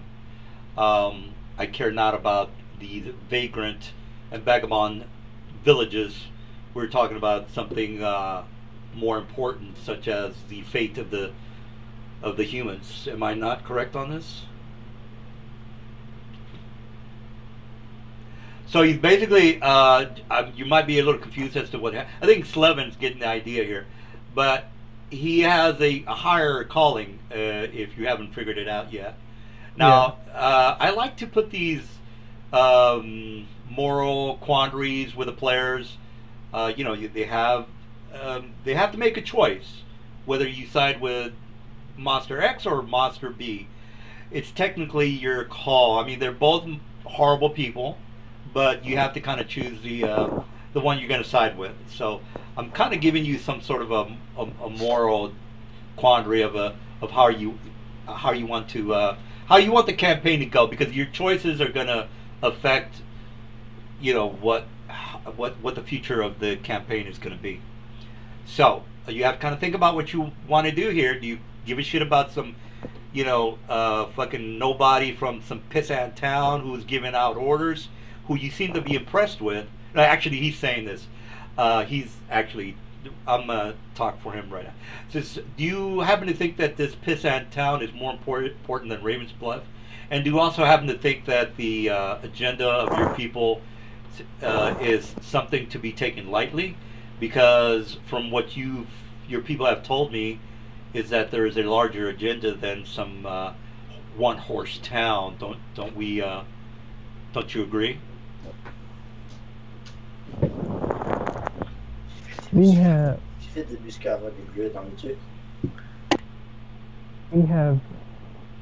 many means of coming to our end. Well, And just because you don't doesn't mean we can't get someone else to do it for us. and he says, well, I don't think my the people that I have to answer to would be too happy with your, you know, decisions. So let me ask again: are you going to side with your people, or are you going to side with some like DM? I think he's implying that the doppelgangers they're basically, by following Jalanthar's contract, he's following the doppelgangers' plans. Am I wrong in saying that? Well, I didn't. Yeah, that is what I'm trying to get at. Oh, okay. So you're trying to Basically, he's saying by following Jalanthar's contract, you are helping the long-term plans for the doppelgangers. Oh yeah. But he's like, So- well, he says, well, I would have to take that up with the lord of the city. So just to make sure there's no misunderstanding, I hate to go up against your people without answering to our lord of the city. Would you not agree? Not everything is meant to go before the lord of the city. Some things are best left to his underlings. Well, be that as it may, I do have to get the approval of the organization that is giving me these orders. So why don't you just wait here, and we'll call one of the guards to get this information to them to make sure that we're all on the same page. Is that negotiable? Is that something we could do? You hear another whisper from Azrael. He says, we know that the lord of the city is the one they answer to, and is likely a doppelganger based on the implications. That gives us leverage. It lets us know where to strike and allows us a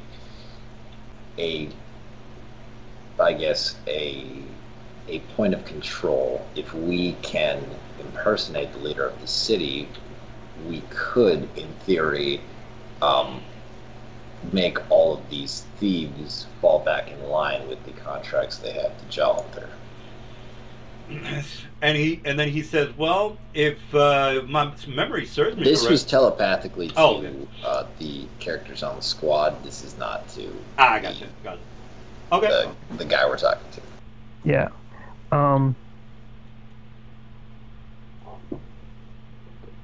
Well, it's just a matter of who do you want to align yourselves with the doppelgangers or the Thieves Guild.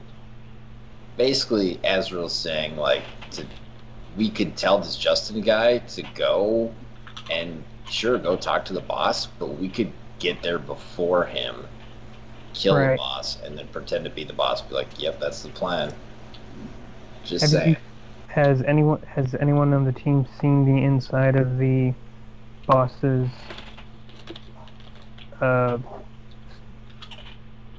office or whatever?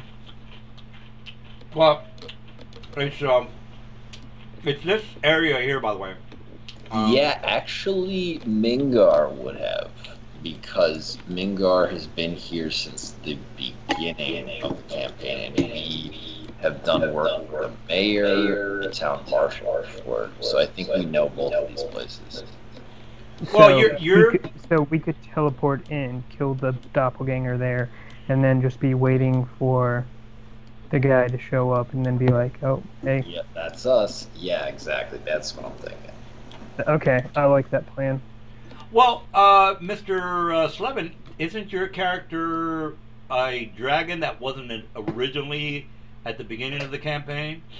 Am I correct on that? Correct, but Pascal's character Mingar. has been here since the start. Well, Pascal's not saying anything technically.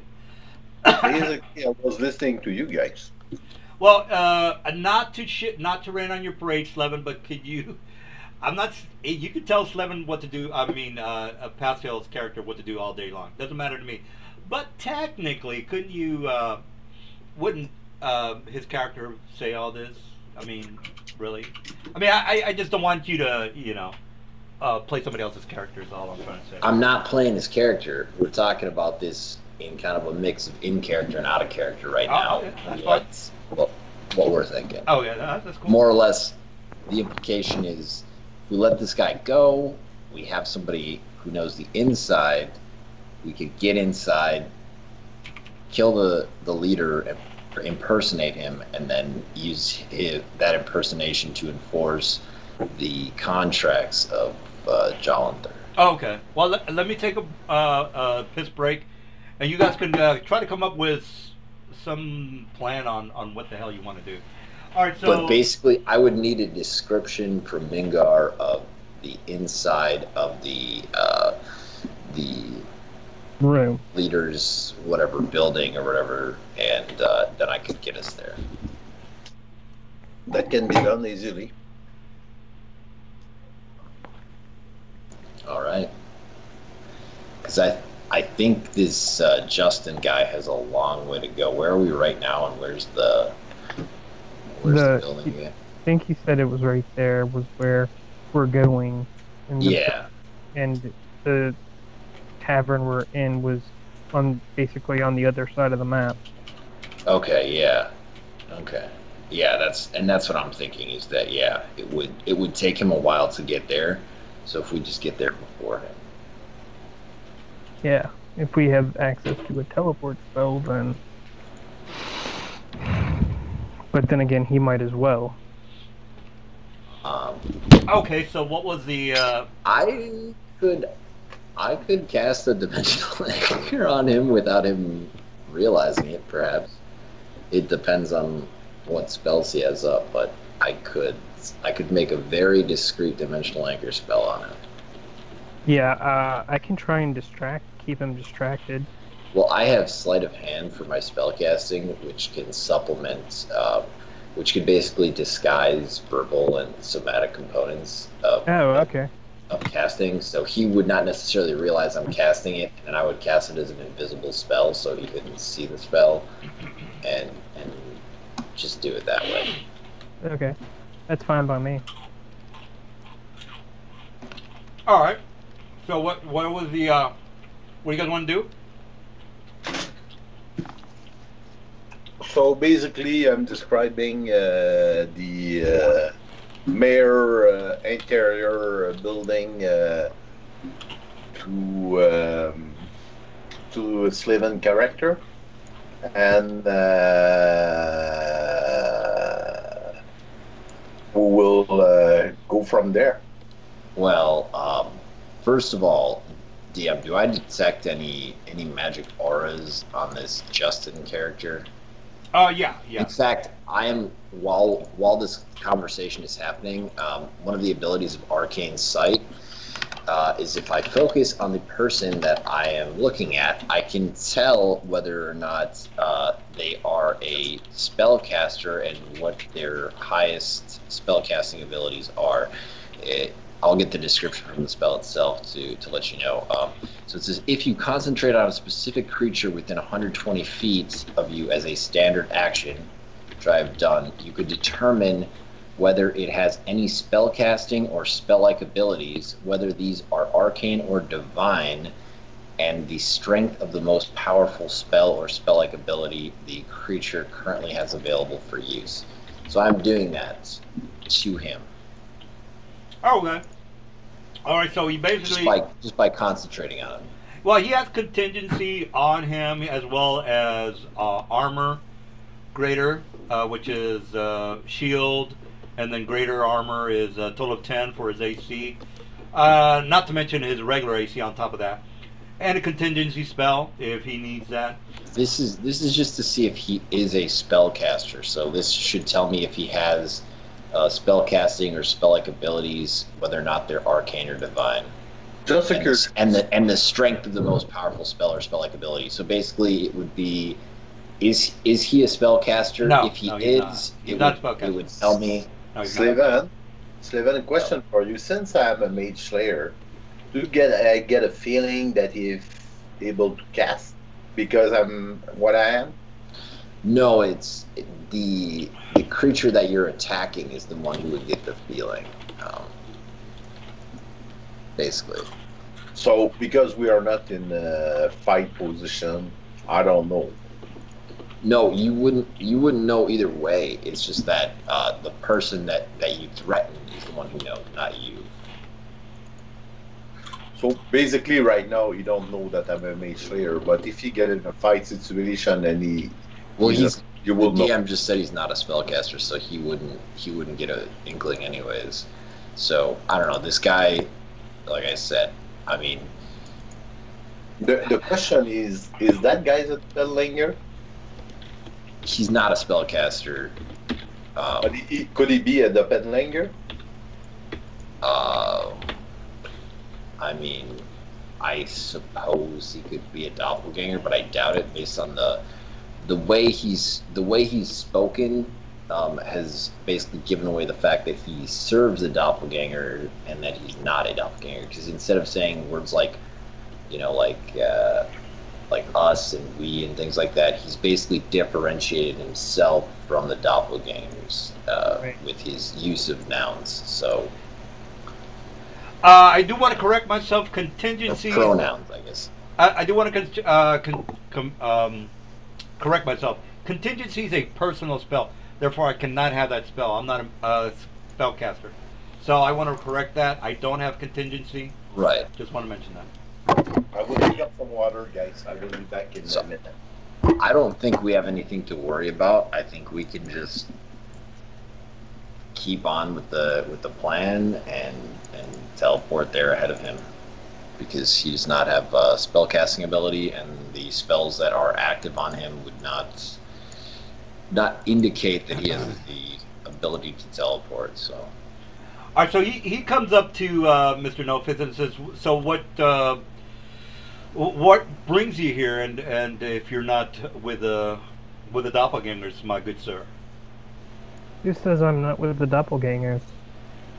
Oh, my mistake then. Remember, remember, DM, he was kind of alluding to the fact that the doppelganger, he kind of was with the doppelgangers, but the following the contracts was part of their greater plan. Right. But and that's why you were going to go ask the leader if that was true. The leader that was in the town, anyways. Right. Because exactly. I would assume there would be even higher leaders than that. But well, he's already told you that the Lord of Raven's Bluff is a doppelganger. So he's more or less given that away. Yeah. So that's why. The only reason he told you that is because he figured that since he's a doppelganger, he doesn't know he's not a doppelganger. He's not a doppelganger and a changeling. He doesn't know any better. So he figured, he must be with them, quote unquote them. Right. So that's why he's given. It's like, wait a minute, didn't you tell me that, we're gonna be invaded in a couple of days, and you're technically gonna sabotage the city? So actually, he's telling you this now. He says, wait a minute, I just make sure that we have an understanding. And he kind of gets a little bit low towards the table, and he talks in a very low tone. And he says, wait a minute, let's just make sure I understand this. Weren't your people supposed to sabotage the entrance to have the orcs destroy the city? We're not on the same page? Is that not correct? You were going to give me lead of the city once it's ransacked and destroyed by the orcs. I could. He said we had an agreement that you were going to give me the humans so I could sell them off to the drow and the illithids. So why are you changing your? Why are you people changing their plans right now? So he's blabbing all this shit because he thinks you're a doppelganger, and you're one of them, quote unquote.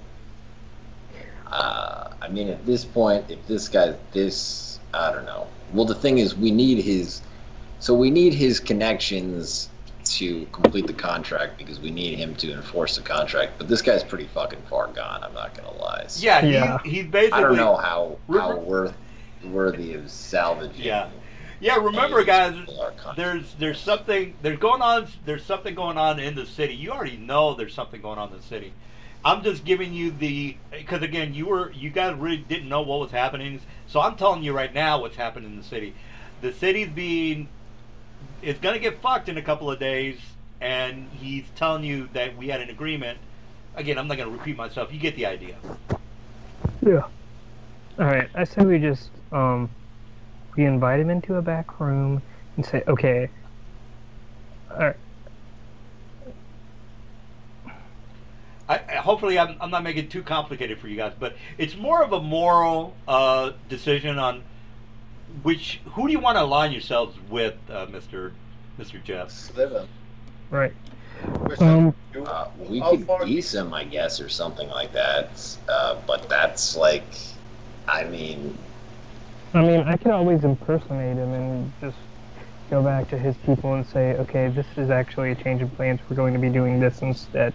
Yeah, but we still have to take out the leader in the city so that we can manipulate that aspect of things. Because yeah, no, I understand. This guy's only one piece of the plan that they have in place. So we would still have to take out the leader so that because this guy's supposedly taking orders from that leader, and if you know what I mean, you're giving different orders to them, but this guy's ultimately only like middle management. We still have to make sure that we have control over the upper management. You know what I mean? The thing is, Sliven, unless I don't understand well, the Thief Guild is all about human, or mostly human. Yeah, they are. And basically, this guy is going to remove completely the human from the city, so remove all the power that the Thief Guild have. So basically, what I understand, we just get that guys and we bring him back to the Thief Guild because he's going to destroy their business. I mean, I guess it's the mission. We could also put a geese on him that makes him do stuff favorable for Jalanther as opposed to the doppelganger leader, and which is just going to get him killed. That's a good idea, I guess. Right. I think we should just take him. I mean, all right. If I want to go super cheese and age curse myself, we can mind rape this guy. That is an option. But I don't want to do that. So I'm trying to think low level powers here. I think we should just go kill the doppelganger and then have this guy just change his plans. What about we get the leader, the mayor of the Doppelganger and that guy to the Thief Guild? And can solve what they want to do. We should just stick to our original plan and basically say, like, no, the plan has changed slightly. You should talk to the leader, and then we need to go kill the leader and pretend to be the leader, and then tell this guy that the plan has changed. I think that still works. Yeah, I agree. Yeah, I have no problem with that one also. All right, I want you guys to, you guys already know who the Lord of the Ravens Bluff is. I gave you a link to who the guy is and what he looks like. And again, he has been the original, the human character, might or might not be dead. From what your understanding is that the doppelganger has taken over his position. All right. So what was the? I'm sorry. What was the plan, guys? You're gonna stick with the geese or what? No, Mingar told me the description of what the location looks like where the leader of Raven's Bluff is, We're gonna go there and we're gonna kill him. All right. You don't have to do this, but just out of curiosity, are you going to try to find the human guy, or are you just trying to kill the doppelganger? The doppelganger that's impersonating Charles Oliver O'Kane or whatever the fuck. Yeah, we're just gonna kill him, and then we're gonna have No Face impersonate him. Then No Face. So you're gonna retire your character to be a doppelganger lord of Raven's Bluff? Is that right, Mr. Jeff? No. This is temporary because all that's going to happen is Justin. We're telling Justin that he should make. We're telling him that the plan has changed, and we're telling him that he should check in with the leader again to see what the plan has changed to, and basically by the time he gets there, we're gonna be impersonating Charles Oliver O'Kane and tell him what the new plan is. It's a bait and switch. All right. So Mr. Justin says, "Well, if that's a plan, then I'll have to check with." We didn't tell him the plan. Oh, okay. The plan that we told him is that that the plan has changed and it's a little more subtle now, and he needs to check in with Charles Oliver O'Kane, right? And then before he can get there, we're gonna get there, and we're gonna kill him, and we're gonna impersonate him. All right. But he doesn't know that we're gonna get there first and kill him and impersonate him. He doesn't know that part of it. He just knows that he needs to check in with his boss, basically. Okay. All right. Well, yeah, I can go ahead and do that. Do you guys want to ask Mr. Justin any more questions? I think we have the gist of it. I mean, I don't know. Yeah. I mean, and if Charles O'Kane is alive, if we find him and save him, then, I mean, I'm sure there's a reward for that. Yeah, I'm sure. But yeah, I mean, at this point, we're under a time crunch. So, I mean, if we just happen to find him or get to that by chance, then sure. But if not, I don't think it's that really high on our priority list. Just saying. Yeah. All right, I got you. All right, so if you guys are not going to ask him anything else, he leaves the area. He says, "Well, I'll have to check with Mr. or your friends and make sure that we're all on the same page. Please excuse me. I'll have to check with them, and then I'll have to get back with you." All right, so he starts to leave. Does anybody else want to ask him anything? No. I'm gonna say. In fact, as soon as he's out of sight, we pretty much just walk around the corner and greater teleport. I think that's the plan, right? Yeah. All right. When you say greater teleport to where? To the inside of the office main of the building, whatever that the Charles Oliver is in. Oh, okay. I got you. All right. Well, let me go ahead and put a castle map on the area. All right. So again, you guys are outside. You're watching him leave the area. He goes straight to the castle area, and he walks in. There are by the way, the place is crawling with militia as well as hippogriffs, flying griffins, flying hippogriffs. They're getting ready for battle. And so he walks in, and that's the last that you see of him as soon as he walks into the castle area. So what do you guys want to do? Again, you're outside the castle. You're just kind of No, watching. I thought we were.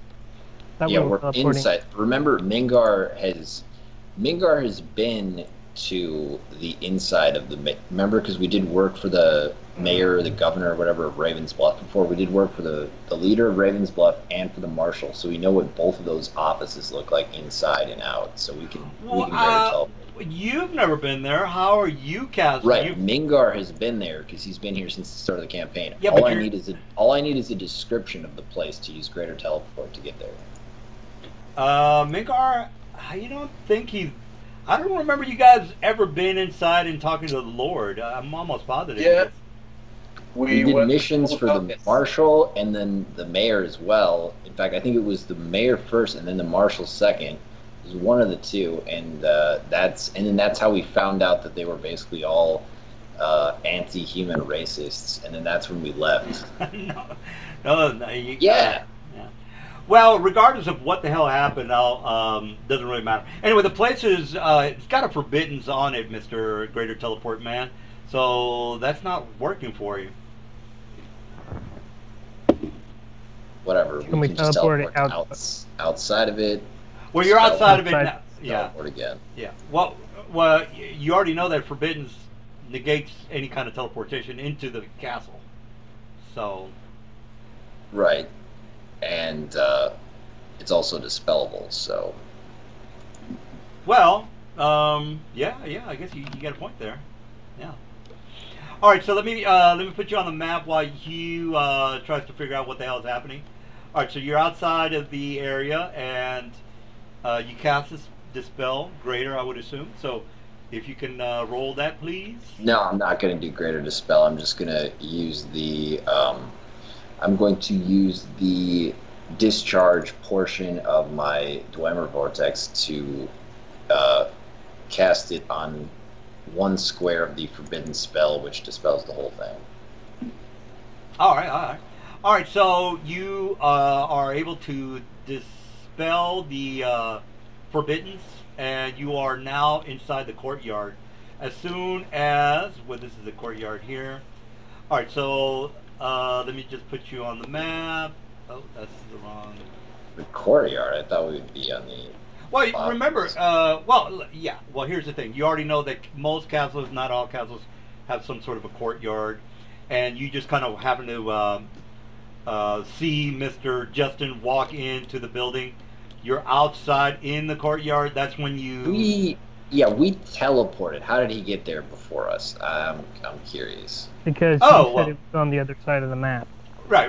So this is what I'm seeing. You guys waited outside while he walked in. He went into the courtyard. Or again, there's a wall between you and the courtyard, guys. So you can't see past the wall. But there is a courtyard there. And then he goes in, and then that's Justin has to walk all the way from the tavern on the other side of town. Yeah. We teleport. We should be there like an hour. Oh, so what you say? Okay, I thought you were following him. I thought you were following. No. We're getting there before he gets there. All right. Well, regardless. Teleport. That's why. Okay. Well, regardless who's there first, I thought you were following him. You're not. All right. Well, then I am going to go ahead and just pop you on the inside of the area, since I thought you were following him. And as soon as I can copy and paste you guys. Just a curiosity, I still don't understand why we end up in the courtyard, not in the office. Well, yeah, that's why I'm going to go ahead and put you on the castle area. All right, so, because again, I thought you were following him, but I'm incorrect on that. All right, so let me put you where the Justin and the Lord are at. I'm not going to put you in the inside the castle because, again, you're just going to be walking around to areas that Justin and the Mr. Kane are not in. All right, so they're technically outside in the courtyard talking about what is going to happen for the future as far as what the doppelgangers want. All right, so you guys are teleported in. As soon as you teleport in, the place is going to be crawling with the militia, which again are in the room. And just teleporting into a castle is not kosher, guys. So the guards are going to be, flipping out as soon as you teleport in, especially when the place is supposed to be warded with a forbidden spell, and you just dispelled that, which is not good. All right, so let me go ahead and put. Right, we're teleporting to Mr. O'Kane's office, though. Well, they're not. They're outside talking, Mr. But we are in the office still. Well, yeah. All right. Well, how is Justin talking to him already? If that takes him, like I said, he's got to walk all the way across town. Oh, that's true. That's true. I keep forgetting that you guys are not following him. All right. Well, let me put the king on the map. You know what? I'll just put a regular old fat guy on the map. All right. So he's out. I'm not going to put him in a room because that's not where he's at right now, guys. He's outside, barking orders to his the militia on what he expects for them to do when the orcs arrive. All right, so let me put an old fat man on the. Okay, well, this is good. All right, this is an old fat man, and I'm not. I'll just put Kane on the name because I just want to get into the what the hell you guys want to do. All right, so I'll put Kane as a name on the quote unquote Lord of Ravens Bluff, and there are a couple of guards in the room or in the area, and they're not too happy with you. Now, if you guys want to pop into the office where you were at, that's fine. That's great. I'm not gonna go ahead and run a battle in the office because it's just a waste of time, guys. So I just kind of want to have you guys talk to Kane directly. All right. So and again, we don't have all night for you guys to be in 12 fights just trying to get to Kane. All right, so what's the deal, guys? You teleported to where Kane is because, again, you made it to the office. There was nobody there. You snuck around a couple of the rooms. You know that Kane is outside talking to his militia, and you guys are doing what? I'm going to disguise myself as Kane. Perfect. And this is where I think we can do a quite literal switch. I think if we do like I'll just make this the room or the door where you guys came from the hallway into the courtyard. Yeah, this is gonna work nicely. Okay. Basically we just need to watch from some place kind of close by where Kane is, and then you need to willingly subject yourself to a baleful transposition spell.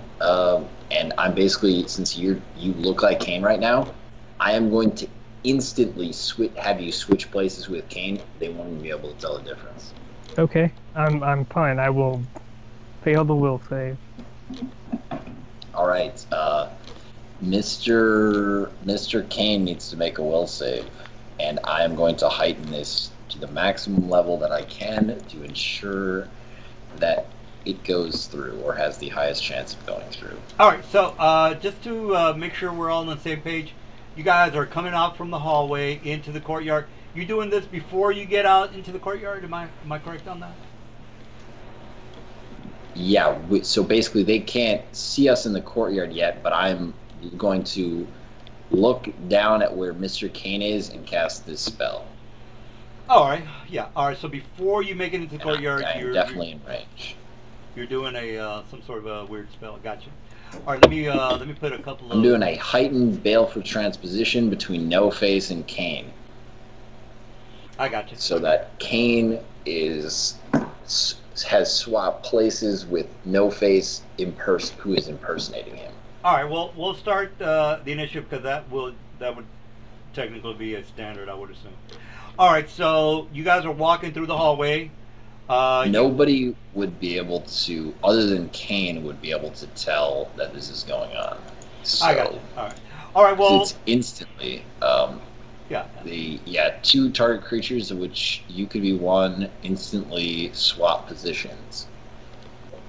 So they would not know the difference. All right. Well, that's what he's doing. What about the rest of you guys? What are you doing? Mr. Pascal and Mr. No Face, what do you want to do there? Basically, myself, I'm waiting for the transfer of No Face and Kane. And basically, once you see Kane, once that happens, you should just literally kill Kane. Just pummel him into the ground in the hallway, and that'll be that. Yeah, I ready an action to make him squishy. All right, well, that's cool. Nice. All right. And if I say the word butter, that means don't hit me. Yeah, well, you'll know when the spell takes effect. So I ready my action. All right, everybody done? Again, I'm going to go ahead and roll for my guys. I'm going to roll for... You need to make a will save. Like I said, nobody's going to be necessarily aware of this happening unless they can detect the fact that No Face is disguised. Oh, that's cool. That's cool. Not a problem. Not a problem. All right, so I'm going to go ahead and just put a couple of these guys flying around overhead. All right, so everybody rolled for their initiative, correct? Not me. I gotta roll still. My sheet is just taking forever to load. All right. All right, well, as soon as we get the initiative going, I will do... I will even... Yeah, I will even... After I do the Baleful Transmission, I'll even do a swift action spell to harm Mr. Kane as well, once he gets in the room. Defensively cast, of course. I got you. All right, so... wouldn't matter, just swift action, but... I got it. All right, Mingar, you're technically... Well, if you guys want to wait for Mr. No Face, there he is. Okay, so he's done. All right, well, this is... All right, so Mingar, you're technically... Do you want to go before Mr. Azrael, or do you want to do something before him? I'm reading an action. All right, so okay. So then, Azrael, here's what happens. Here, read that and fuck your spell. What else are you doing?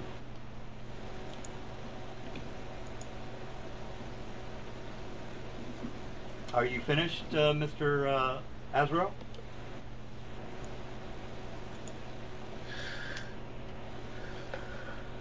All right, we'll get back to Azrael. All right, so Kane has... So you're saying this guy has a rod of absorption on him? Yeah, that's why I put it on the chat. All right. Okay. All right. No, that's good. The guys, I'm going to write that down in the loot. You little bastard. We're Look at this cocky motherfucker. He thinks he's going to grab that. All right, that's it for you, I would assume, Mr. Cocky Man. All right, so I... Oh, no, it's not. No, it's not. My turn is not done yet. Let's see here. I'm not really supposed to tell him. Absorption. This rod acts as a magnet. I'm not really supposed to tell him what he has, Mr. Jeff, but it's a waste of time for me to play 20 questions with him. So I just, tell him what it is. All right. So. All right. So should I just walk out and be like, that man is an imposter? If your bluff check is good enough, that would be, yeah. Yeah, we could say, get that man or whatever type of a thing when it comes to it. Targeted spells are not going to work very well in this guy, but area of effect would work fine, I guess. All right. Well, are you done? Because my griffins are going to go. They have no reason to go. Well, he knows that somebody tried to cast a spell on him, so he's gonna... Actually, he doesn't, because it never took effect, so he has no clue. I could keep trying this all day, and he would have no idea. No, that's not gonna work, guys, because then I could do the same thing to you guys. I would say make 50... Oh, no, wait. No. It does have a clause. She can instantly detect a spell's level as the rod absorbs that spell's energy. Yeah, another thing would be like, I can do the same thing to you guys. If it didn't have that clause, it would not matter. Well, regardless, what do you... It's my turn. I am... actually, it's not my turn. Yeah, no. So, here's what I'm going to do, players. Let's see here. The rod acts as a magnet, drawing spells or spell-like abilities unto itself. Must be a single target spell or ray directed at you. Directed at either the character possessing a rod or okay, never mind, or its gear. All right, so that messes with that plan, I guess. Ah, fuck your spell, buddy. Let me take a whiz. I'll be right back. I thought maybe I could suppress this guy's gear as opposed to, but no, it looks like it gets that as well. I think the best course of action, honestly, would just be to sunder this fucking thing. But at that point, once we do that, we're lose out on engaged in combat with him. So basically, everybody's going to be alerted anyways. So I think I should bluff it and try and go, that man is an imposter. Honestly, I think we can just kill everybody here before Justin gets here. Yeah, but then how are you going to get rid of all the bodies? We don't have to. We just greet Justin at the fucking door and we tell him, guess what? You're not getting inside because Question for you. we're reading you out here, and that's it. I think we just kill everybody. I say we just fucking slaughter this whole place because... Question for you, Sliven. Yeah. With synchronicity, I have 2 action in my round, right? No, you can... With synchronicity, you can use a standard action as a ready action at any time before your next turn, and it doesn't change your place in the initiative. That's why it's really amazing. So basically, if I understand well, I could attack or 2 you times. twin it, you can get extra actions. So basically, I could attack 2 times, right? No, because like I said, you have to quicken or twin it or link it. You have to use a metasonic feat on it to get an extra synchronicity out of it, and that's what would give you an extra action. So basically, you went at what time did you win? You went at 18. So at that point, I can go if I ready an action before the Griffin go, right? Yeah, you could. Well, yeah, basically, you could have your ready action, use it, and still keep your place that's really high in the initiative order. That would be the main benefit. So now, not using synchronicity because I already had an action. Since your spell didn't work, I can act right away before the Griffin does, right? Yeah, I mean, yeah, you could. Yeah, that's what you were waiting for me to cast my spell. So technically, yeah, it would be. Oh, I'm going to waste that guy. Your because turn. I took a new psionic skill. I had 1 more at that level, so I get also, so I can move twice. So I'm hustle, getting on yeah, that guys and attack him and waste it. I do Yeah, want to mention this is an elevation guide. The bridge to get up here, get up there is this. It doesn't matter. I fly. All right, you just want to mention that. Nelson, I get my action ready, right? All right, yeah. The spell. I think you were delaying your turn, or I don't know what you're doing actually, but the point is, I think we're just going to kill everybody in here. So I think I just need to start thinking about what killing spells I would like to use on these guys. Okay, Nelson, I will use a sonic ability called Hostile. It's an instant action. Whatever, bro. So it's a free action, instant. So basically, that means I can move twice. So I can move 120 feet. Right. You have to go up and over.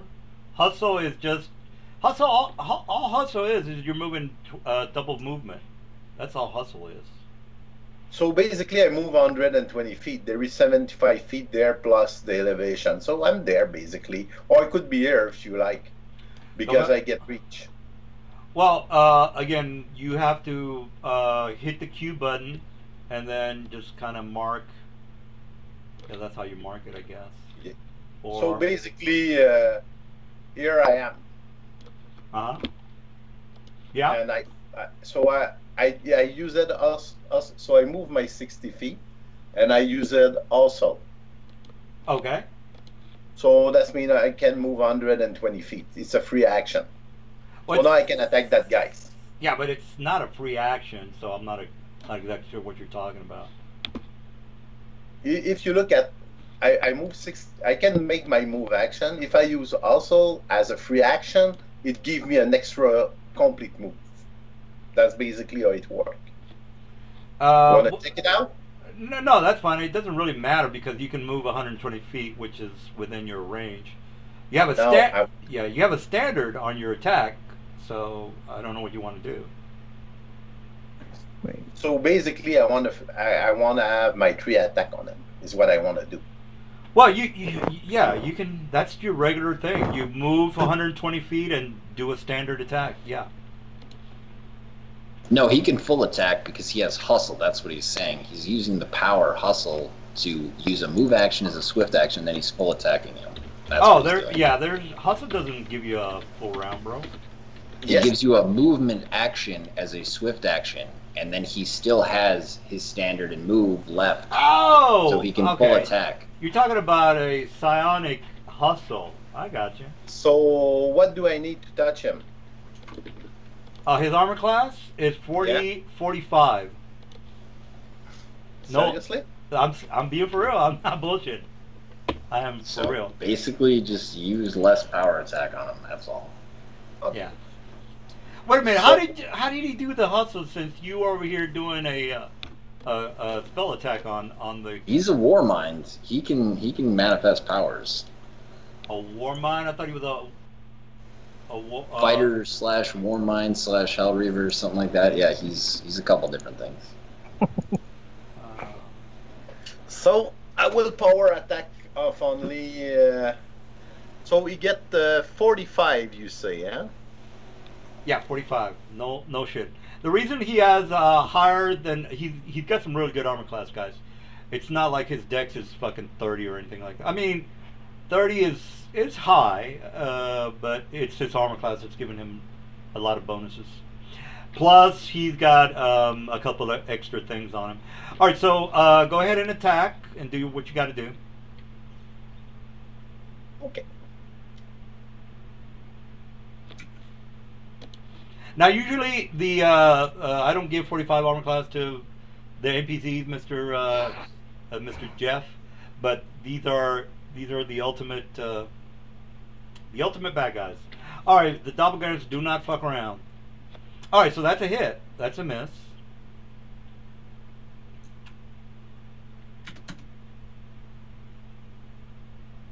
Okay. So.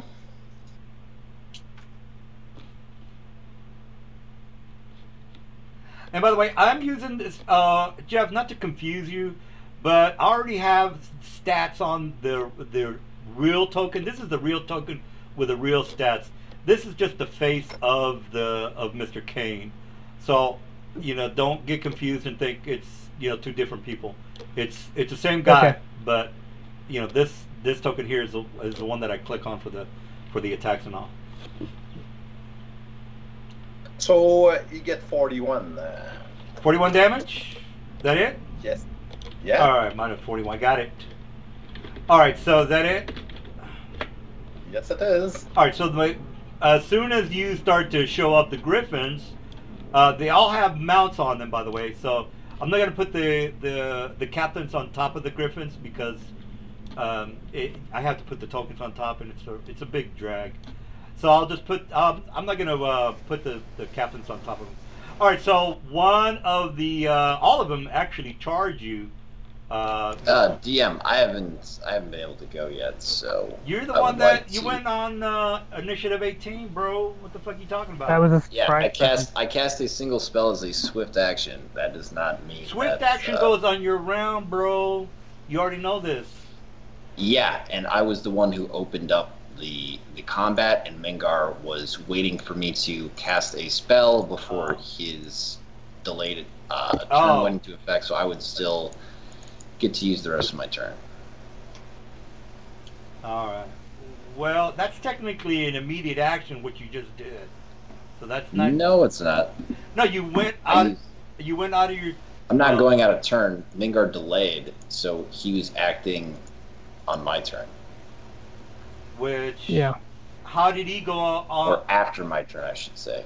Well, then, if he doesn't have a swift action or a immediate action, so how did he go before you? He delayed, so actually, I think I would technically get to finish up the rest of my turn. Yes. With his delayed action. Yeah. But all right. Well, his I don't think his actions are going to change at all, anyways, because I'm All just right. gonna Well, technically, murder he shouldn't have moved people. until you finish your whole thing. So, just want to get that out there. Okay. I mean, I'm just going by raw, guys. I'm not making a big deal out of it. I'm just saying that this is what should have happened. All right. So do what you got to do. So, yeah. Now let's see here. What do I want to do? I guess I will do a. I guess I should probably just do like a flesh shiver or something like that. I guess. Well, these griffins are. Where were they before? I guess because I don't think they've acted yet. Well, And the range definitely matters. all right. Well, let me move them back because I had them all lined up. What about these guys? I gotta wonder. I guess are these all like guards too, or are some of these like just regular people?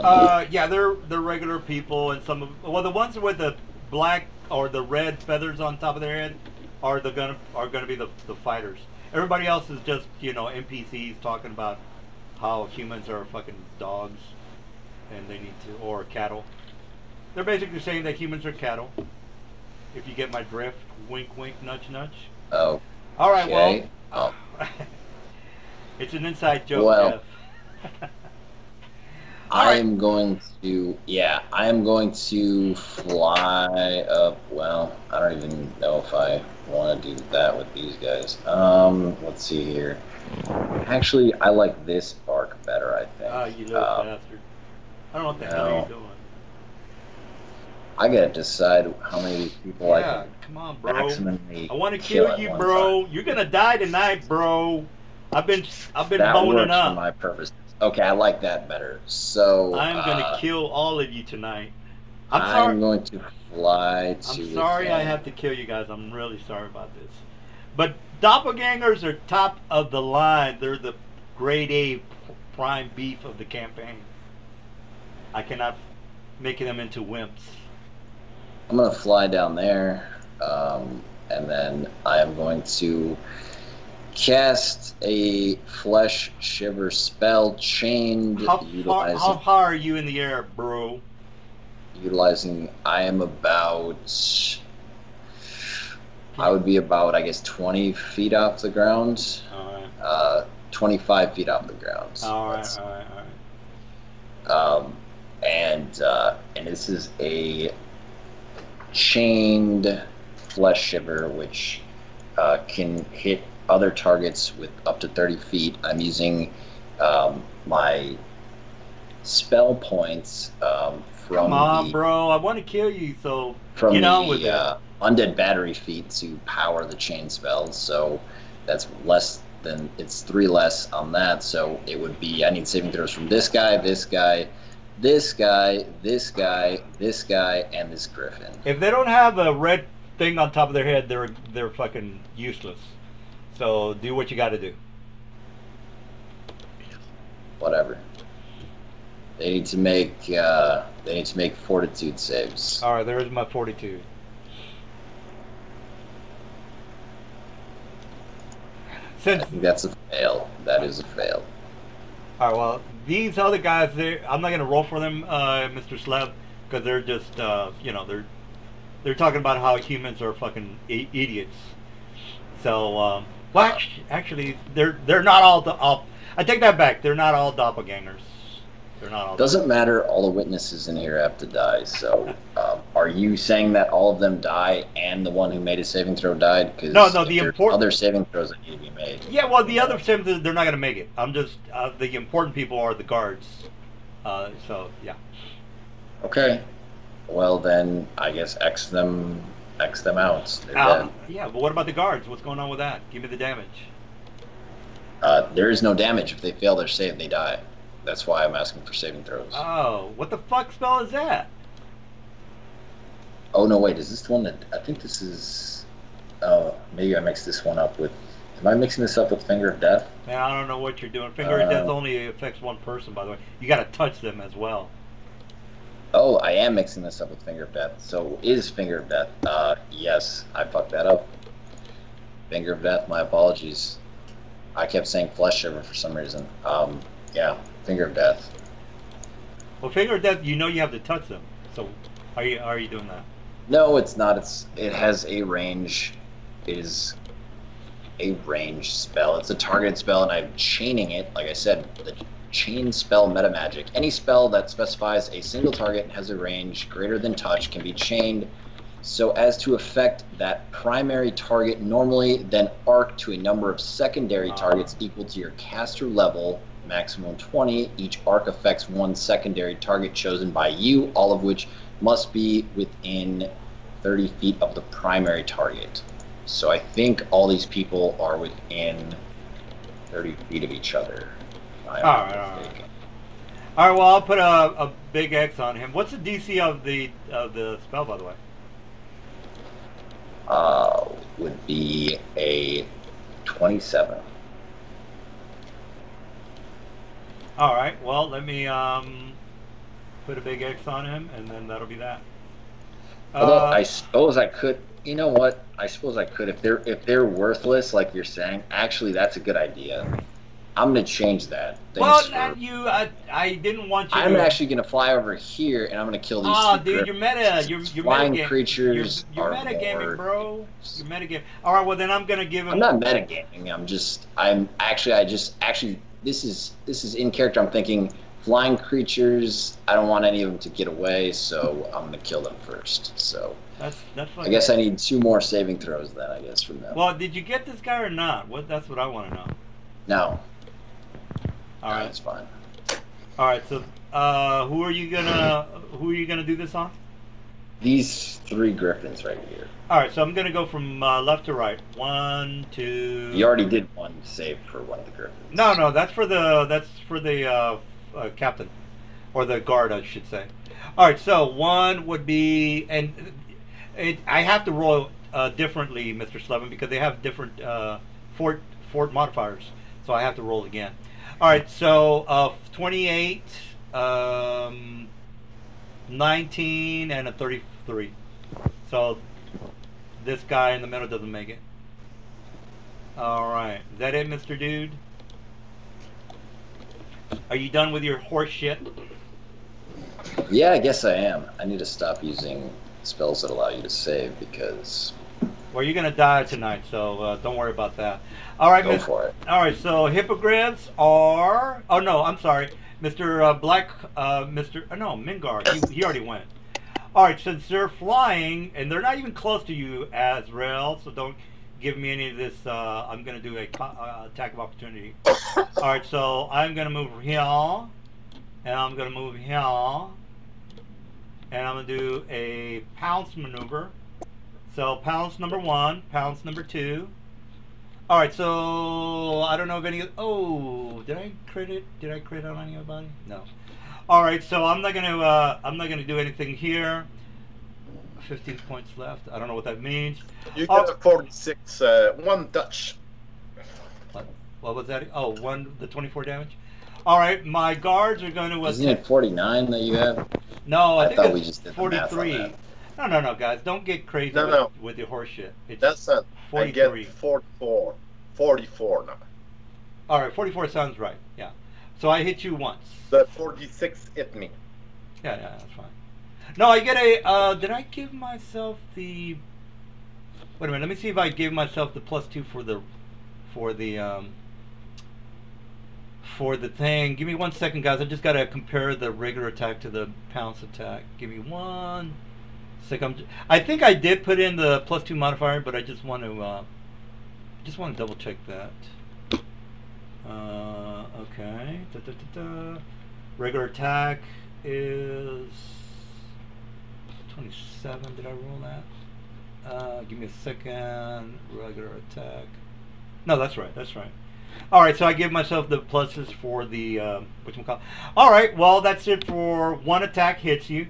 All right, so the guards are going to attack now, and the guards go on the same initiative as the doppelganger guys. So I just want to mention that. Okay. All right, so I'm going to throw that on you, Mr. Big Guy. So you are now stunned for. No, Nelson, I use wing of cover, so forget about that one. No, it doesn't matter. It's an area of effect, so you're fucking stunned. You're in big trouble, bro. It does matter. Is it a? It's right there on the Okay. description, guys. It's okay. It's a spread, so it would not. He's correct. Your wing of cover would not do anything against a spread. Also, it's only a DC 15, so I don't know why you care. Yeah, but Oh, yeah. down at the bottom, those who succeed, either on saving throw or nonetheless are disabled by the choking, stunned 10 rounds. You're stunned for 10 rounds. Okay, I'll tell you what it is, so you guys will stop harassing me about what the fuck I just did. It's called the. Let me just type it down so you can. I told you guys last week you fucking pissed me off. This week I'm not fucking around. Especially with my doppelgangers. They're the fucking top of the line. Alright, there it is, guys. Look it up and read it for yourself. Alright, so you are stunned. Therefore, my captains are 5 foot, and then I am going to do a full round. And then I'm going to do a charge. You're stunned. You can't do an attack of opportunity, so fuck your stun. Your attack of Alright, so I'm going to charge 1 attack. And then this guy over here is going to just going to do a double movement, and yeah, double movement, and get right there. All right, and then this guy is, and then this guy is going to do a run maneuver, and since the hippogriffs are they're on the floor now, so I got to stop right there. So, Nelson. Yes. So, my EC is flat-footed right now? Stunned is flat-footed. Am I correct on that, guys? Yes. Alright. Alright, Just so. to let you know, Nelson, since I'm level 15, I took defective armor. You have a you lose your dexterity bonus to AC and take a -2 penalty. So you basically have. I don't think you have a dexterity bonus to your AC, so I think you just have your AC -2. No, that's wrong, guys. That is correct. Read the SRD condition summary. Well, yeah, but I don't believe that his armor class is 43 with no dexterity. So I don't want to. It's 42. No, I get it, but can you explain it? Yeah, to it's been that way for a while. No, I get it, guys. I just want to, if you can just go over. In fact, I thought he had bought armor that made it higher, but I guess not. Oh, well, his armor is fucking high. So, can you explain how you got that armor, Mr. Flat-footed? You want to go again the same explanation for the third or fourth time, Nelson? No, this is only the second time, and I want to do it again because. No, it's about the fourth time. All right, well, let's do it another 5 times next week. So, can you just go over it? I don't want to be a dick about it. I just wanted to make sure I have it correct. So. Slevin, you want to help me with that? That will be easier. Well, what do you have like a plus? You have magic vestment cast on your. You still have the dragon hide, I think, because you don't have. Same armor mixed together. Yeah. So what? +5. Dragon hide full plate would be like a +13, right? All right. So 23 right now. I got it. What's the rest? And then your animated shield also has magic vestment on it, so that makes that a +5. So that's a +7 shield bonus, I think. Well, I don't think the shield would work in this case, because again, I can hit him from It behind. does. If you're There's no facing in what's it called? There's no facing in 3.0 D&D. So but wait a minute, hold facing up. didn't even work that way in 2.0. No. He's so not I don't able know, to move, Slevin. So how can he wield the shield? Can you explain that? The shield is flying around me.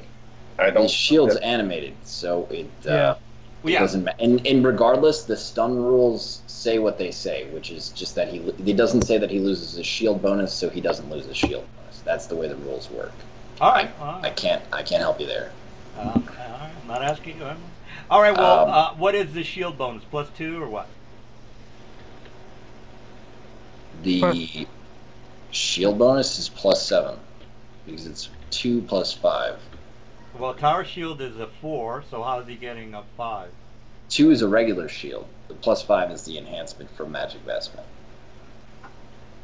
Magic Vestments. Oh, is that a spell, or? Yep. Let me just look it up. I don't want to be a dick about this, guys. We got plenty of time. This is going to be the... No, we really don't, and you're wasting a lot of it, so... Magic Vestment.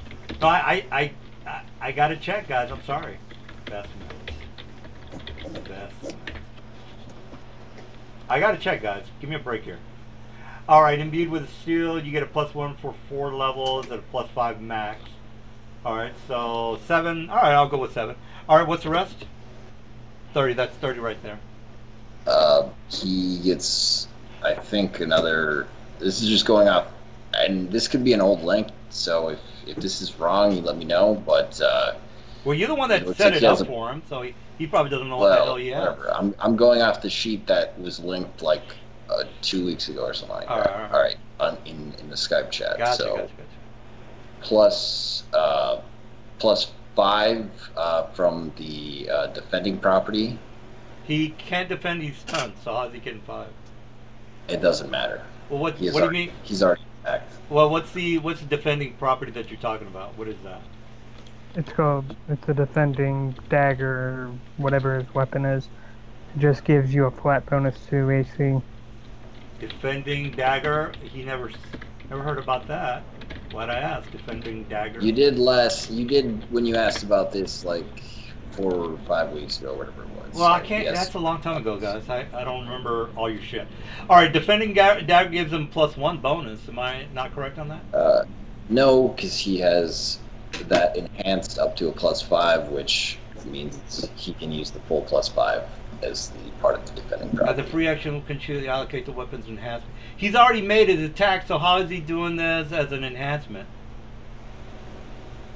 Because it's a free action. Right, but he's already... He already has the enhancement on his weapon. It doesn't matter. Right, but look, I don't want to give you guys a hard time. I just want to make sure I got this correct. He's already attacked, so he can attack and choose to enhance it on the same round. Am I correct? It says it's a free action, so yes, you can. Allocate the weapons enhancement bonus. What it tells me here, he chooses to allocate the weapons enhancement bonus. But correct. But he chooses to do every turn, so it doesn't matter.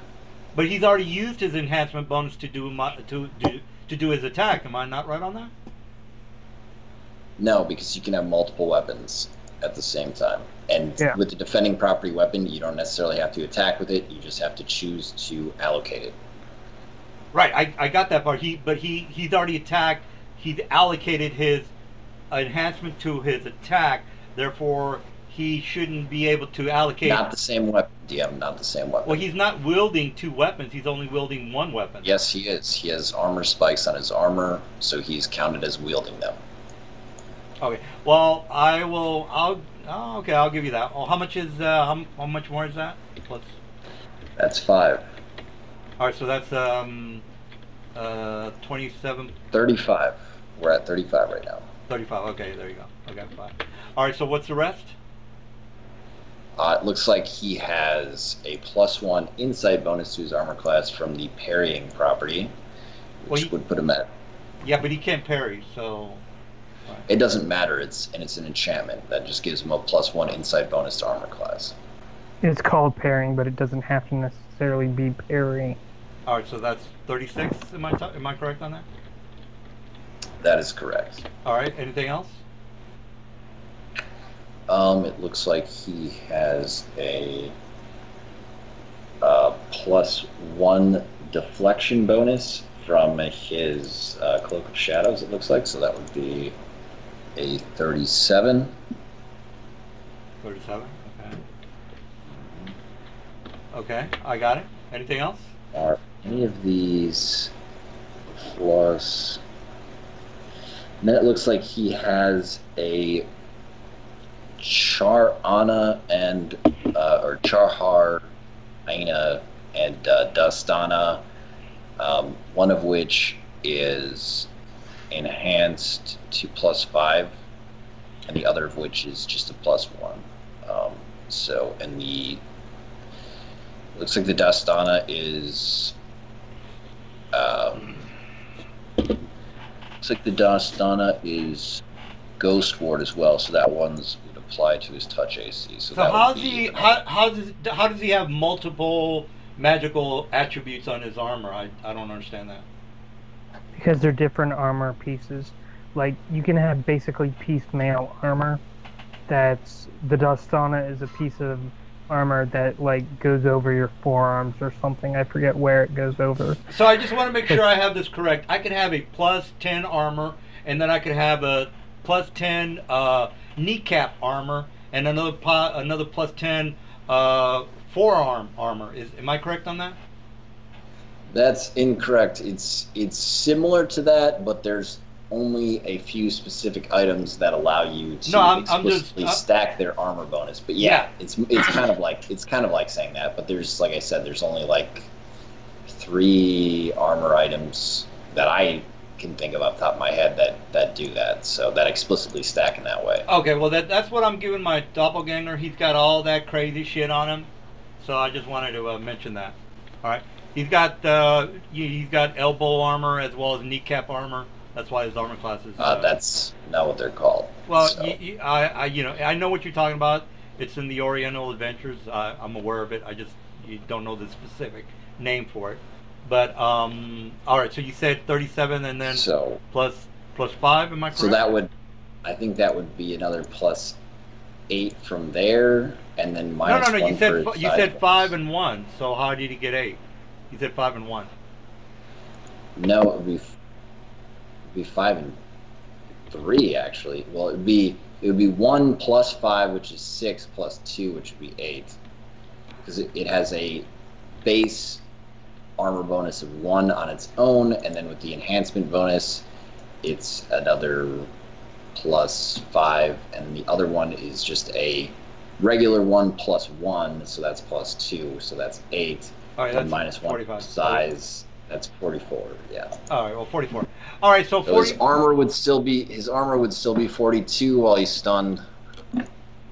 All right. So 42. All right. So okay, guys. Hopefully you're not upset by me asking these questions, but I have to ask. All right. So 44 it is. I critted you, so I have to. Here's the critical again, Mr. Dude. I'm going to do a full round because again, it was the second attack.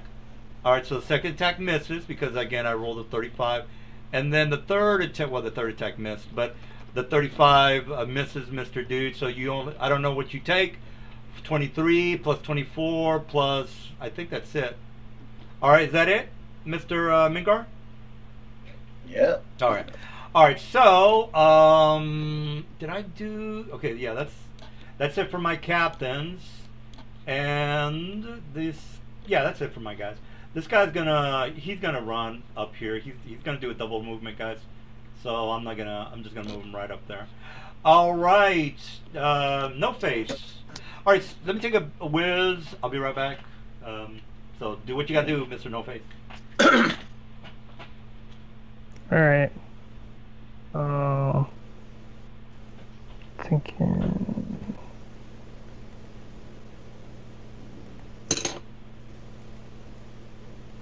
Where? Okay, first I'm gonna knowledge check. I'm guessing it's knowledge local.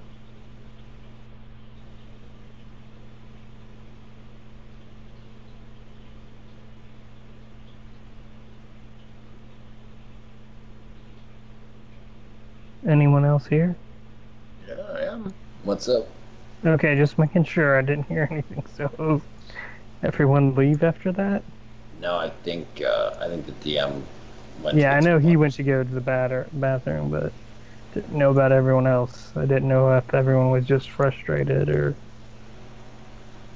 Well, the thing is he knew that Mingar's AC was well above 40 for a while, and he already asked the same question, so he basically was just wasting time because he was having a tantrum. So that's my opinion of it. Anyways. All right. Good luck, guys. Good luck. I don't want you to die, Okay. but I got to make it tough for you. All right. Okay, I'm gonna make a knowledge check on a bunch of them just to identify what certain things are, Sure. so Yeah. that I can get my knowledge devotion. All right. Yeah. What do you want to know? Well, based on the result determines what my bonus is to damage. Oh, knowledge So- local. Okay. Yeah, Knowledge that's local gonna- gives you bonuses to what? it's a knowledge devotion. It's a feat. Okay. Based on your result, you get a +1, a +2, +3, +4, all the way up to +5 at if you make a DC 35 knowledge check. Oh, okay. Well, you rolled a 19. So what does that give you? Don't I have to? Plus- Go ahead. It's +2, Okay. but yeah. So Well, that'll be a good. What's a question that you have to ask in order for you to have the knowledge? Because just because you do a knowledge check, I'm wondering what is that based off of? Is it? I want to know if I can, if the guard has. You can't do anything. It's already part of the feat. So the feat determines what bonus he gets for his knowledge check. Yeah. So it doesn't matter. So it's not based on anything, any question or anything. Am I correct? No. Nope. There's a chart given in the feat description. Oh, okay. All right. that That's tells it, yeah. what bonus. Yeah. Go ahead. Yeah. Okay, so I get +2 against the boss. Today. Yeah. Just want to mention that this guy is about like 20 feet. I know you can fly, but I just want to mention, well, how high is this thing? It's 20 feet high. Okay. All right. So I will fly up and then can I rapid shot? Fly up 90 feet. Well, you have a 90. You might have a 90. Actually, you might have a. I only got to fly up 30 feet to be able to see down to him. All right. Well, move your guy and then do what you got to do. All right. I am currently 30 feet off the ground right now. Well, you're in the hallway, so I'm not exactly sure if you're. I moved, didn't Okay. I? No, yeah, I got you. Nelson, I forget something. I guess I cannot backtrack. No, well, sorry, Pascal. Once your turn is over, while it's your turn, you can change your mind on whatever you want to do. But after your turn is over, that's done. It's done. It's okay. I'm gonna. Because Okay. I've changed my mind a lot of times. What happened there? Yes, No you Face? do. Yeah, You even backtrack sometime. yeah. But it's my turn. All right, No Face. What are you doing? I'm gonna shoot 2 +1 splitting arrows. All right, you have precise shot because that's a -4. Yes, I do have precise shot and I have Ah. rapid shot. All right. Well, I technically have. Precise shot. Well, yeah. Well, I mean, I would say I have cover because of this big guy. But doesn't really matter. My armor class is 45 anyway, so you're not gonna hit. Okay. So I think the highest armor class I could possibly ever get with anybody, and is gonna be like 45 or even 50. I'll shoot 1 arrow at him, and then I'll shoot 1 arrow at one of the griffins, just to feel him out. All right, yeah. Now you know these are not your average griffin. They're because griffins are large. These are huge. Okay. So just All right. wanna- This is on the guy. Oh, crit. So Oh shit. does not confirm, but you still get hit with 2 arrows because it's a splitting arrow. Knock yourself out, bro.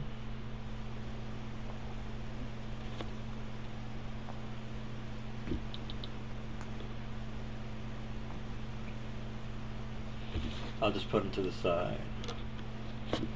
Yeah, I kind of fucked you guys up with the dust of sneezing. I had to research my ass off to try to kill you guys this week. I'm like, how So can he I takes kill? 23 damage. Is that it? Yeah. All right. And that's just on him. and then on the Griffin, I shoot and Armor class on Griffin is 16, so just want to mention that. Okay, so I can't miss then, unless I roll a 1. So, oh, it's just 1 arrow, but it splits into 2. So,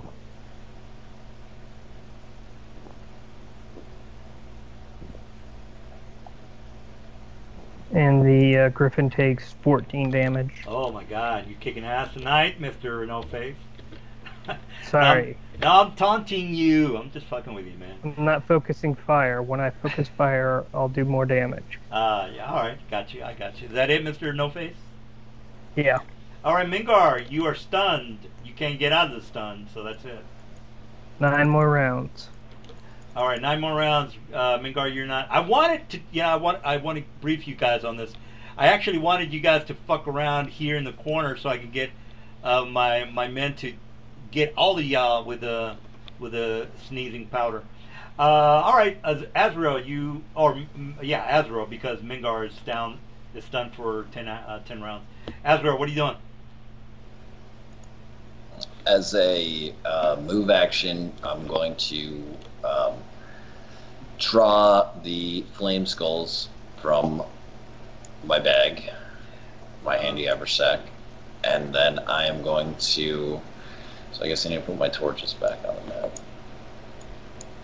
I just wanted to read that again, guys. I'm not doing it again. I just wanted to see if maybe he would make another saving throw each round, but it doesn't say anything about that.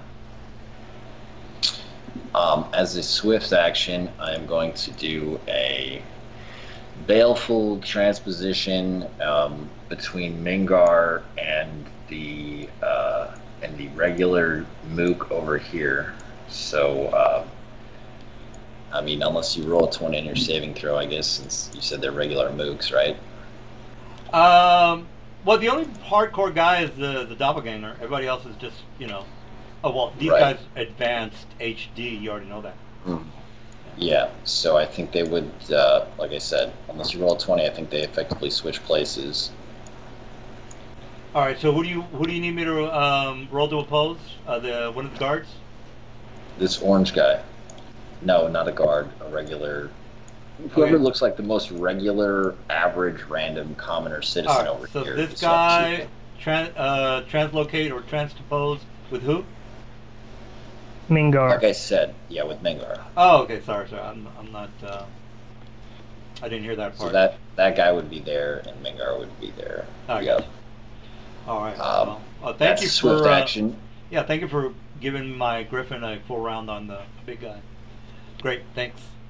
All right, what else? Where does he get a full round? This guy over here. Okay, sure, whatever. Yeah. Right. And then as a standard action, I am going to cast a... and I will not be using any of the stored power for the Moylian portion of the spell. I am going to cast a chained black lore of Moyle death throws spell on these 4 flame skulls here. Oh, you little bastard. Don't you have to touch those guys? And isn't that a personal spell? I thought it was a personal spell. It is a personal spell. However, since it is beneficial to them in that it gives them HP and I am a spell guard, I can apply personal spells that are beneficial to others as touch spells. It's not beneficial if they're going to blow themselves up, bro. They gain HP from the spell when I cast it, so it does not matter what the end result is if they do choose to blow themselves up. That's kind of gay, I would assume. Let me just read that. No, you can do it. That doesn't sound right. All right, some extraplanar creatures energy expend. Versatile, likewise, you return your body's illnesses. How do you get? It doesn't say anything here about benefiting. Let me just give you the link because I don't see anything. Black Lore of Moyle allows the spell to apply negative energy to it. Negative energy heals undead. These are all undead creatures. Healing is considered a positive effect. Oh, wait a minute. You said black what? I thought you were talking about... Black Lore of Moyle. I've never heard of It that. is a Moylian spell. Black lore. Oh, hey, you're being creative. That's good. Wow. Okay. I just have to read that, guys. I've never heard of this spell. So Basically, I have rune bones prepared, and by expending one of the rune bones, I can add negative energy damage to the spell wait a minute. when I cast. This is not. Oh, this is a meta magic. Oh, I got you. Correct.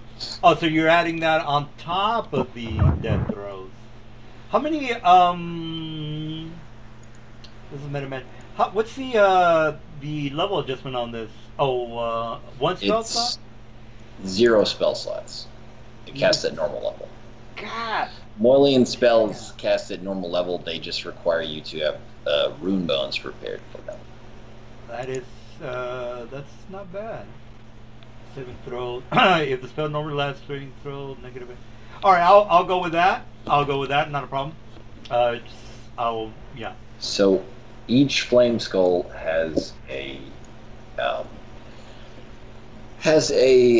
each flame skull has a death throws spell in effect on it.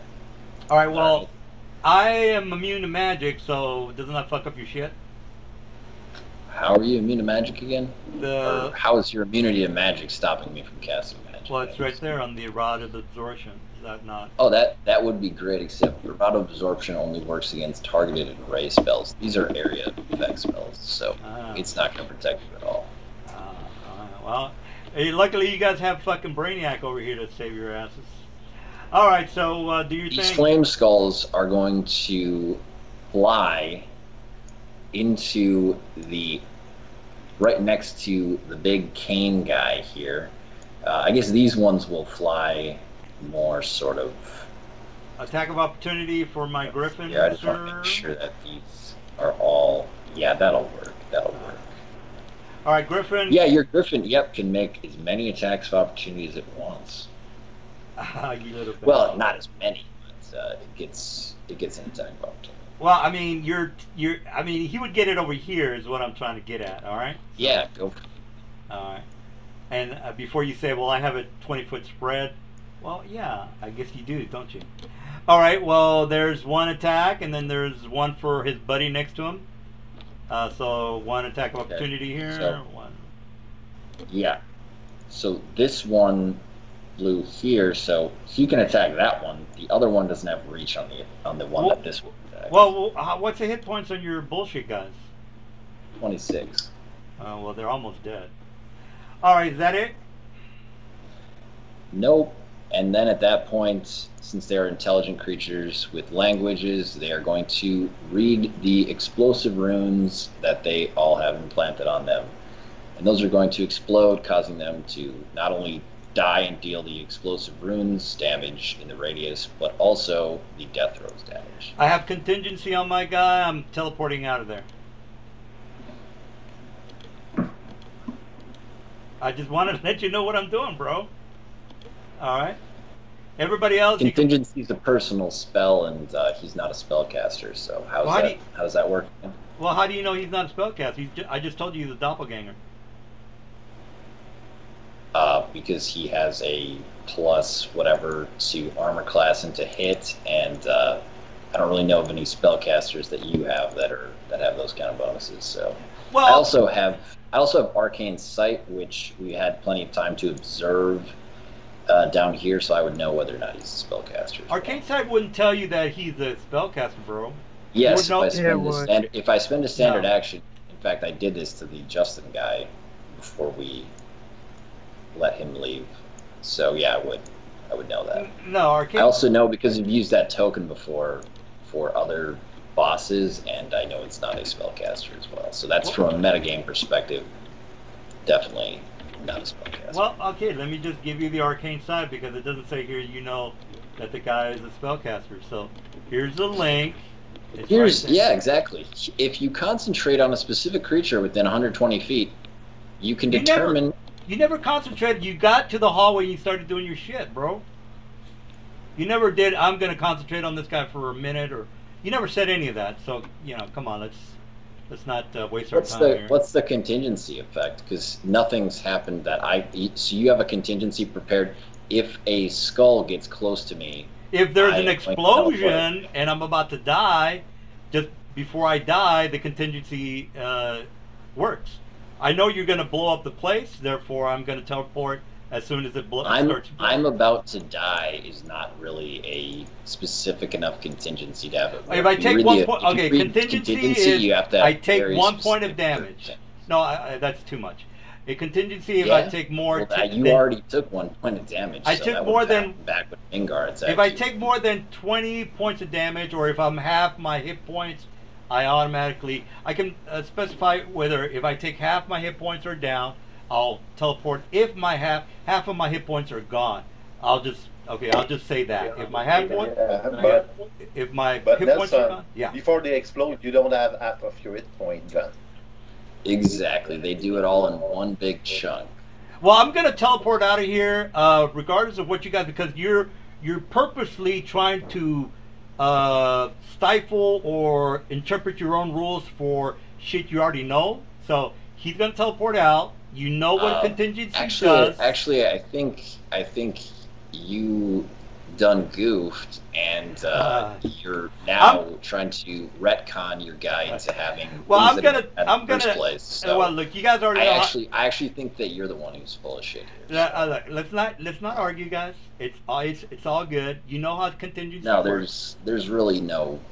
Yeah, you're right. There's no need to argue here. Yeah. In fact.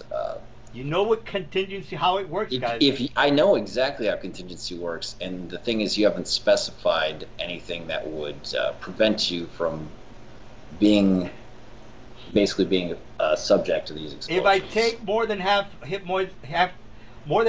my hit points in damage, I teleport out. Hit points is a metagame term. Well, I'm trying to give you the specifics of what happens with my contingency. If I take more than half hit points, or if my guy goes below half of his hit points, he teleports out. What is so hard about that? I don't understand why you guys are giving me a hard time with that. That's how contingency works. Okay, I don't see why you guys are giving me a hard time. You know how it works.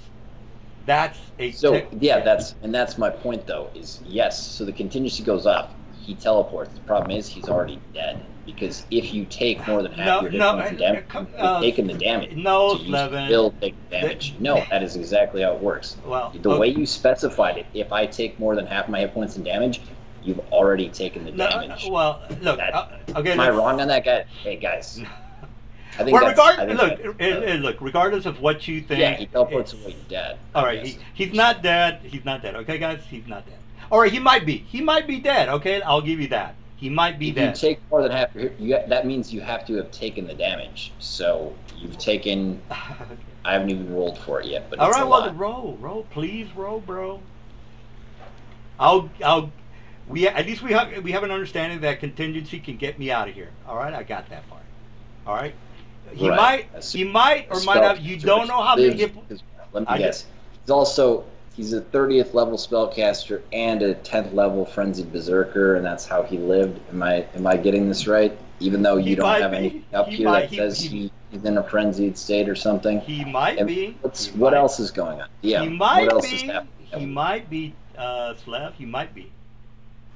Come on, let's just move the game forward, guys. Come on, let's move. He might be dead, Slav. I'll give you that. Okay, so give me the damage so I can see if he's dead or not. I agree with you, Slav. Give me the damage. All right, 1 sec. But he's not a 30th level guy. If you want, you know what? Because I'm such a cool DM, I'm gonna tell you how many hit points he has, just to see that I'm not, fucking around with you guys. All right, back.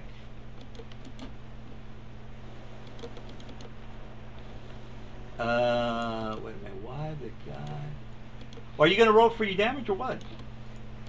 1 sec. I have 3 explosive runes on each of these guys, so I have to map that out first. 18 times 3. I think that's what you're doing is kind of gay. I just wanted to get that out there, but it's possible. Because I can do. I'm probably gonna do that with you guys in the future. I'm just gonna throw that out there. What you're doing is kind of fucking gay. So I'm gonna do the same thing in the future. I'm just gonna let you know right now. I'm gonna have 3 flying, or I'm gonna have 3 goblins rush at you, and they're all gonna blow up. If you think that's cool, hey, more power to you, bro. Hey, you're the one who has contingencies on people that aren't even spellcasters. Contingency is a regular thing, Slev. Why the fuck are you busting my balls, bro? It's more just the fact that we know this guy's not a spellcaster. He's got 80, now he's magically a Slev, spellcaster. he's got 84 hit points. Are you happy Hey. now? He's got 84 hit points. Are you happy now? So give me the damage so you can find out if he's dead or not. Well, he's definitely dead. Let's see. I haven't Another seen you roll. 72 D8. You're over here so, too busy arguing. everybody in that area takes 1,000. Come on, Slev. We're trying to play a game here, dude. Yeah, and I didn't like your Rod of Absorption very much, so. It's a thing, Slev. What the fuck is wrong? So you're mad at me that I'm using some of the shit that might give you? I'm so, not mad at so you what at you're all. what you're I just saying? didn't like what I'm you not did. arguing, Slev. But what Just I'm sneezing and choking and you your don't Rod want of me to- Absorption. I'm you done. you don't want me to give you a hard time with my bosses. You want me to just forget it. Okay, whatever. Can No, you? you can give me a hard time. I wish that you were more. The only thing, my only wish is that you were was more prepared, and there was actually a strategy to it, as opposed to everything that I've done is on my character sheet. Everything you've done, you've just decided that a NPC arbitrarily. That's the difference. That's the only thing, guys. I wish you had a little more thought into things, and instead of just trying to be in like, oh yeah, and I magically have a Rod of Absorption. He's a fuck you. Hey, I mean, Slep. right? That's all. That's all. I don't mind. In fact, I don't even mind if you had a Rod of Absorption. It's just that you had a Rod, and then you're magically a spellcaster as contingency, even though you're fucking guys swinging with like a plus 40 some bonus on his attack. Be multi-class. That really looks like a spellcaster. It's a multi-class character, Slab. Jesus Christ. Whatever. You've been. Anyways. Oh yeah. Anyway, can you roll correctly though? What the fuck are you doing? I did roll correctly. So they each have. There's 4 of them. They each have 3 explosive runes on them. Okay, so 66 damage per explosive rune. So okay, so that's 18d6 times 4. Okay.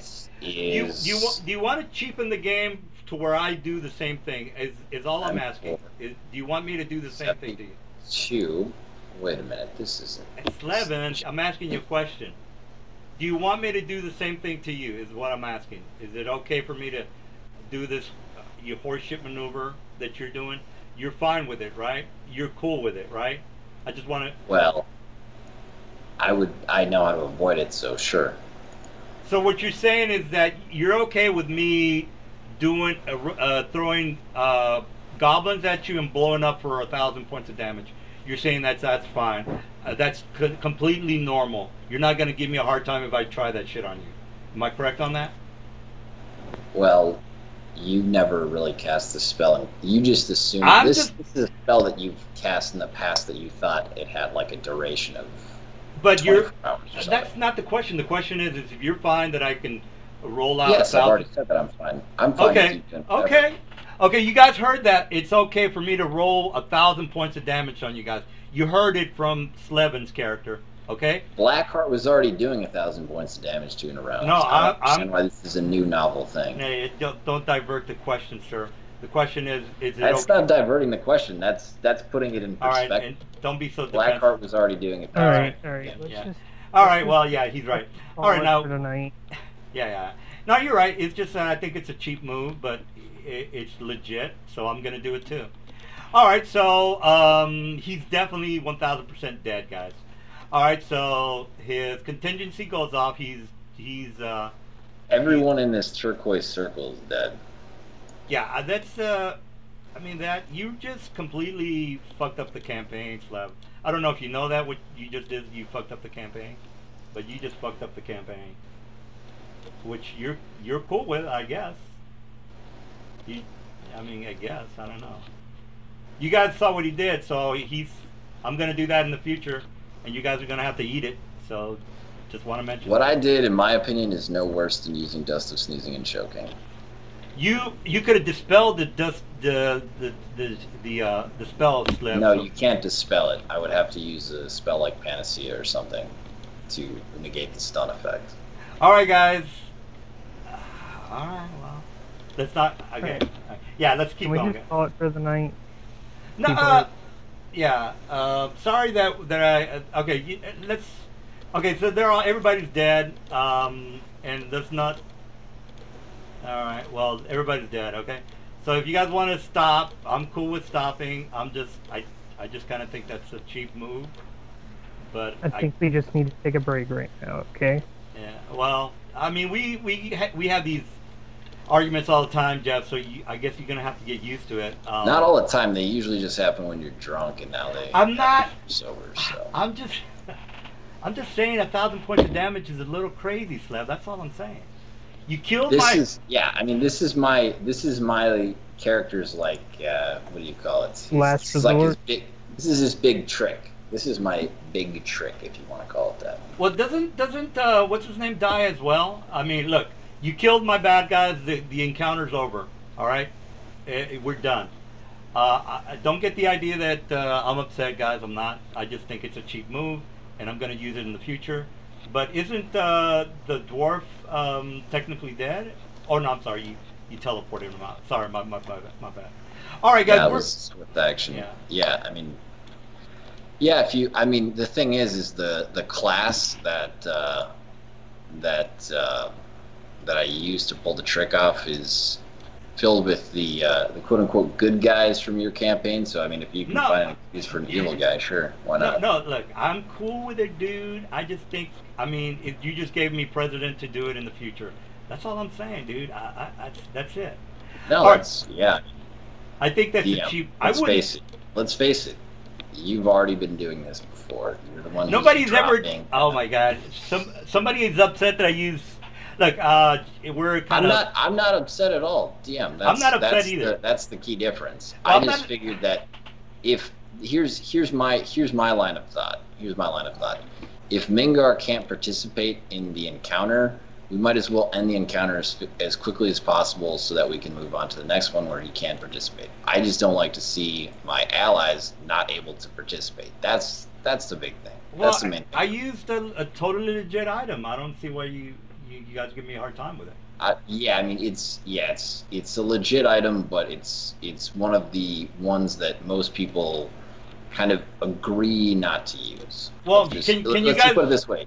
If you're saying you're basically saying to me like, oh, so it's okay if I use death throws to do 1,000 damage. You're basically asking for my permission, right? That's like a sign that there was an agreement or something beforehand that I was not going to use death throws to do massive amounts of damage to you, right? So now we have permission to use. Hey, you've always look. If it's in the book, you can do it, guys. You don't have to ask me these questions. It's in the book, and you can do it. It's just that you know. And this is in the book, and you can do it. So it's just that. The thing is, the problem is that I'm going to use it in the future, and I think that's a gay move. That's all I'm saying. I mean, I personally wouldn't use that as a DM, but since you're going to use it, then I'm going to use it too. I think that's a cheap move. I wouldn't use it as a DM. But you're using it so that you just give me permission to do the same thing to you. That's all I'm saying. Fine. That's fine. But that's kind of. I mean, I would kill you guys pretty much every encounter. I mean, that's not good. No, you wouldn't. Well, 1,000 points of damage is a lot of damage, dude. Yeah, but you're not gonna ever get this combo off on me, so I don't see. Well, you just told me how to do it, bro. So I'm gonna do it. Yeah, I mean, yeah, you're gonna do it, and it's not gonna hit me. So that's well, fine. you're gonna be fine. What about your fucking allies, dude? Jesus. They have options as well. Look, Jeff, we're not really arguing. We get into these conversations a lot. It's just I just want to be clear on what I'm allowed to do in the future. That's all, Jeff. So don't freak out, okay? Okay. All right. I'm new to this, so I don't know what's. No, we're not arguing. It's a rules question. That's all we're debating. It's not a rules question. You were actually debating the sort of the not morality, but like the Validity? implications of using certain spells and combinations. Well, DM, the point is this, anyways. If you want to even roll, let's just say I did one of these. Let's just say I did. no. You did what you did. One Everybody's death dead. throws. You said he has 80 some hit points. That no. with even one explosive runes kills your guy's 89 hit points, anyways. Well, look. Yeah. Well, we're And done. hit our Yeah. damage. Yeah. We're done, guys. I don't want to scare Jeff away because we're debating something that. I'll be honest. This kind of shit would scare me away as a player. Well, you're the one that started it. Jesus Christ, bro. I didn't start it at all. You're the one who started asking the question whether or not it's okay to do this. I just did it, so I didn't think there'd be a big question about it. Actually, the only thing that got started is when the ass pulling got started. That's the only time I stepped out of line here was when you were like, oh, by the way, this guy that's swinging for plus 45s to hit for plus fucking 40 damage is now magically a spellcaster with the contingency spell. Yeah, that's when I got like, well, what the fuck is going on? Well, I mean? You can multi-class. You can multi-class, right? You know about multi-class. Yes, you can. I do know all about multi-class. Then what's the problem? What's your beef? What's going on with that? The point is I highly doubt. Well, based on what I know of the way you build your NPCs, I highly doubt this guy was built with any of that. All I gotta do. That's all I'm saying. Slevin, all I gotta do is grab. All I'm saying is that I'm calling you out on your shit. I know it's an ass pull. I don't even care that it's an ass pull because I just pulled this out. Wait a minute. What's to stop a first level character from having the same armor as the big guy? There's nothing wrong with that. What's the problem? What's the problem? Yeah, there's nothing wrong with that. The problem is what you had. I don't know, a mage armor or something on him, and the fucking whatever. Most of the time, you only have the mage armor was on the thief over there in the whatchamacallit guy. Remember? Yeah. Right. Exactly. Yeah, it wasn't him. Here's what I would like you to do, DM. When this guy has 45 armor class, right? You said he has 45 armor class. A first level character can have 45 armor class. Can you reference the NPC sheet and please tell me all the bonuses that gave him the 45 armor class? That's all. I'm just gonna go verbatim of what you gave the big guy. Same exact thing. What's the problem? Well, that's 44 armor class, so you don't have 45 then. The point is verbatim. That's not. I can guarantee you that's not on the sheet that you have for this NPC. So why is that's the only thing is I don't even mind if you use some of the same stuff the players use, whatever. That's totally fine. The point is your ass pulling it in the middle of an encounter, and that's not cool. That's like saying, oh, and by the way, I magically have a slaying arrow for this exact creature, and now he's out of the fight. You know what I mean? It's the same kind of shit, and it's nonsense. Okay, well, can you give me a list of the things I'm not allowed to use? Can you do that? There is no list of the things you're not allowed to use. The thing that just gets old is that this whole fact of like, we as players have to prepare everything that we have ahead of time on our sheet and all this kind of stuff, right? But then as a DM, magically you're immune to that. You can just say that out of the blue, your guy also has this thing and this item and this bonus, all this other stuff, and you're just coming up with it on the spot. It's not even like it would be really cool. It would be really cool if this guy, if you know what I mean, this guy had all this stuff prepared ahead of time and like, wow, I didn't expect that. This guy was way stronger than I thought. That would actually be a really fucking cool encounter. The difference is like I said, when you're ass pulling it on the spot, that's when it's like. Okay, so your problem is. All right, so your problem is that I don't have it written down. I should have it written down next time. Is that correct?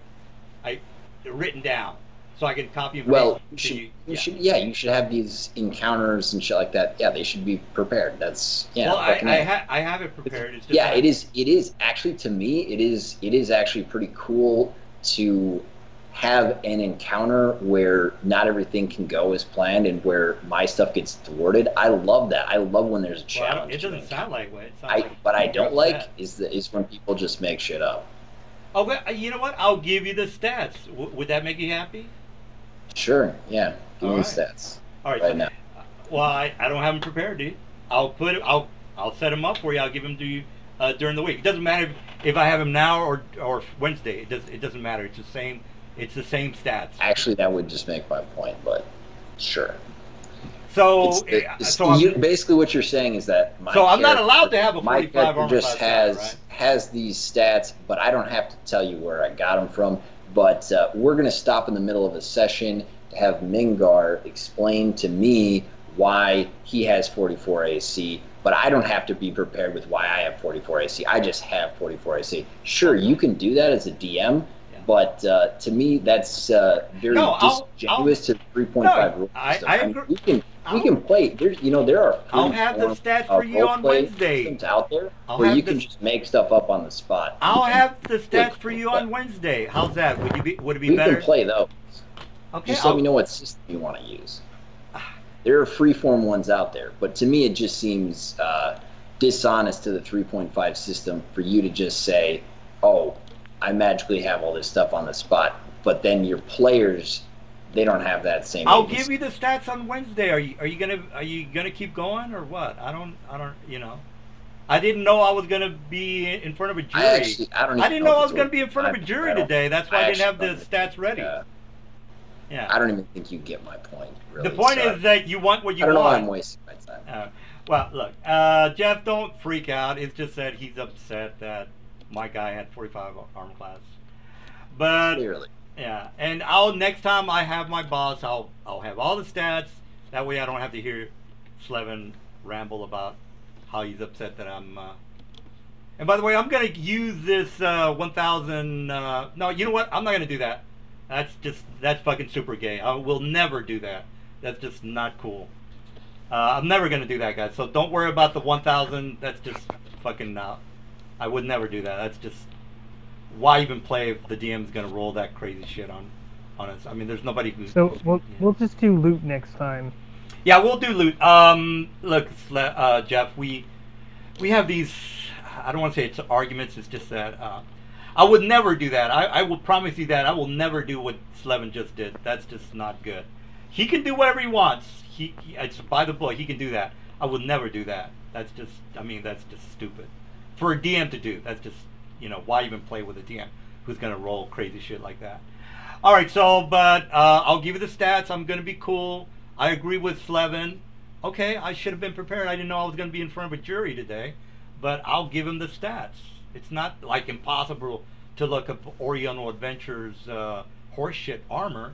Anybody can do that. All right, well, we're done, guys. I gave you the XPs. I took out a couple of the Griffins and the bad guys because, again, we were over here arguing over what's cool to do and what's not cool to do. All right, well, you guys can figure that out. No worries, guys. It's all good. We stopped at the right time, and next time I will give you the stats, guys. I promise you that. I don't want to be give you guys a hard time. I really don't. But I thought it wasn't going to be a big deal when I say armor class 45. A first level character can have 45 armor class, so I didn't think you guys were going to fucking bust my balls for it. But oh, and by the way, the boss is 17 because I think the highest guy is 15 if I'm not incorrect on that. All right. Well, regardless, he's 17. All the stats are there, guys. This was a regular NPC, so I'm not giving him any. All right, Jeff, we're not going to go through this again. Next time I'll be prepared. I'll have the stats. That way Mr. Slevin doesn't have to get on his high horse and lecture me on what things should be done. Which I don't mind. I really don't mind, guys. We're all friends here. It's not we're not adversaries. I just think that what he did is just a little bit out there, which I will never do.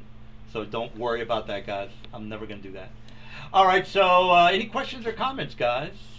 It's a little early. Okay, no questions or comments? I'm good. All right, well, Pascal took off, I think. No, he's still on chat. All right, guys, well, look, hopefully it wasn't too cringe-worthy, Mr. Jeff. We just all have to be, we have to play by the rules. That's the important part. And if I'm wrong, please let me know where I'm wrong. So, and Mr. Slevin made his argument, and next time I'll have my stats ready. Okay, not a problem. Will do. All right, any other questions or comments, guys? All right, well, hopefully this we're not ending on a bad footing. You killed the doppelganger. Once the guys show up next Sunday, we can go over the ramifications of what you guys just did. Technically, you might have saved Raven's Bluff, maybe, if the other doppelgangers just, don't figure out what the fuck just happened. All right, well, all right. So, any questions? Any comment? If you have any comments, Jeff, like I didn't like this part. I'm good. I'm open to suggestions. I don't want to be that DM who's just being a fucking dick. I'm not a dick. I just have disagreements with Slevin sometimes, and he made a good point. I will have my stats ready for the next boss. I promise you. All right. All right. All right, well, I don't want to prolong this whole thing. If you guys have questions, just, put them in the chat, and we'll continue next week. All right, I thought this was really good. Yeah, I feel like I stepped on the line, too, in the sense of just interrupting the game in the way I did, but it just, it just, you know what I mean? It just got to a certain point where it's like, okay, the ass pulling is kind of got to stop. Yeah, well, and that's just coming from, and the only reason that I felt like I was even in a position to make that kind of a assessment is because I know you, I've played with you before. Yeah, and I just don't want to scare Jeff away. I can tell when you're ass pulling. Okay, that's cool, dude. I'll take your advice. I will have my stats ready for next time. All right, and I will have the rod of absorption on the stats. And I totally don't even mind if you have rods of absorption, dust of choking, season, whatever the fuck type of thing. Just have it on the sheet, whatever. All right. However, if you have 5 uses of it, then have 5 dust of choking and sneezing on there. You know what I mean? That's all I'm saying, man. All right, so you see the Jeff, he admits that I was right and he's wrong. All right, so I'm happy. No, I'm just talking shit. All right, well, guys, I do want to ask you this. Now that you've killed the doppelganger of the city, do you have any plans on stopping the military, the orc army from invading the city, since they technically did have an agreement with the doppelganger? Now you fucked up the plans, therefore somebody's gonna have to be in charge of giving out orders, people. And you don't really know if the original Kane is alive or not. Anyway, just mull that over for next week, and Jeff, don't freak out. We have these discussions sometimes, so it's not a big deal. No, I'm not offended. They're not offended, and we have plenty. It's 9 o'clock, so we're good on time. All right, so I'm going to shut up, and if you guys want to talk about shop, that's fine. But I think everything went well. And you guys need to figure out the XPs for your characters, by the way. Okay. All right, so if you guys don't have any questions, I'm going to go outside and smoke, and you guys can talk about how fucking insane 1,000... that's just fucking crazy. But if you want to do that, that's fine. I'm never going to do that. That's fucking a bullshit move. All right, so I'm going to shut up and go outside and smoke, so you guys can talk about whatever. Okay. And I'm going to stop the stream, so I'll stop it.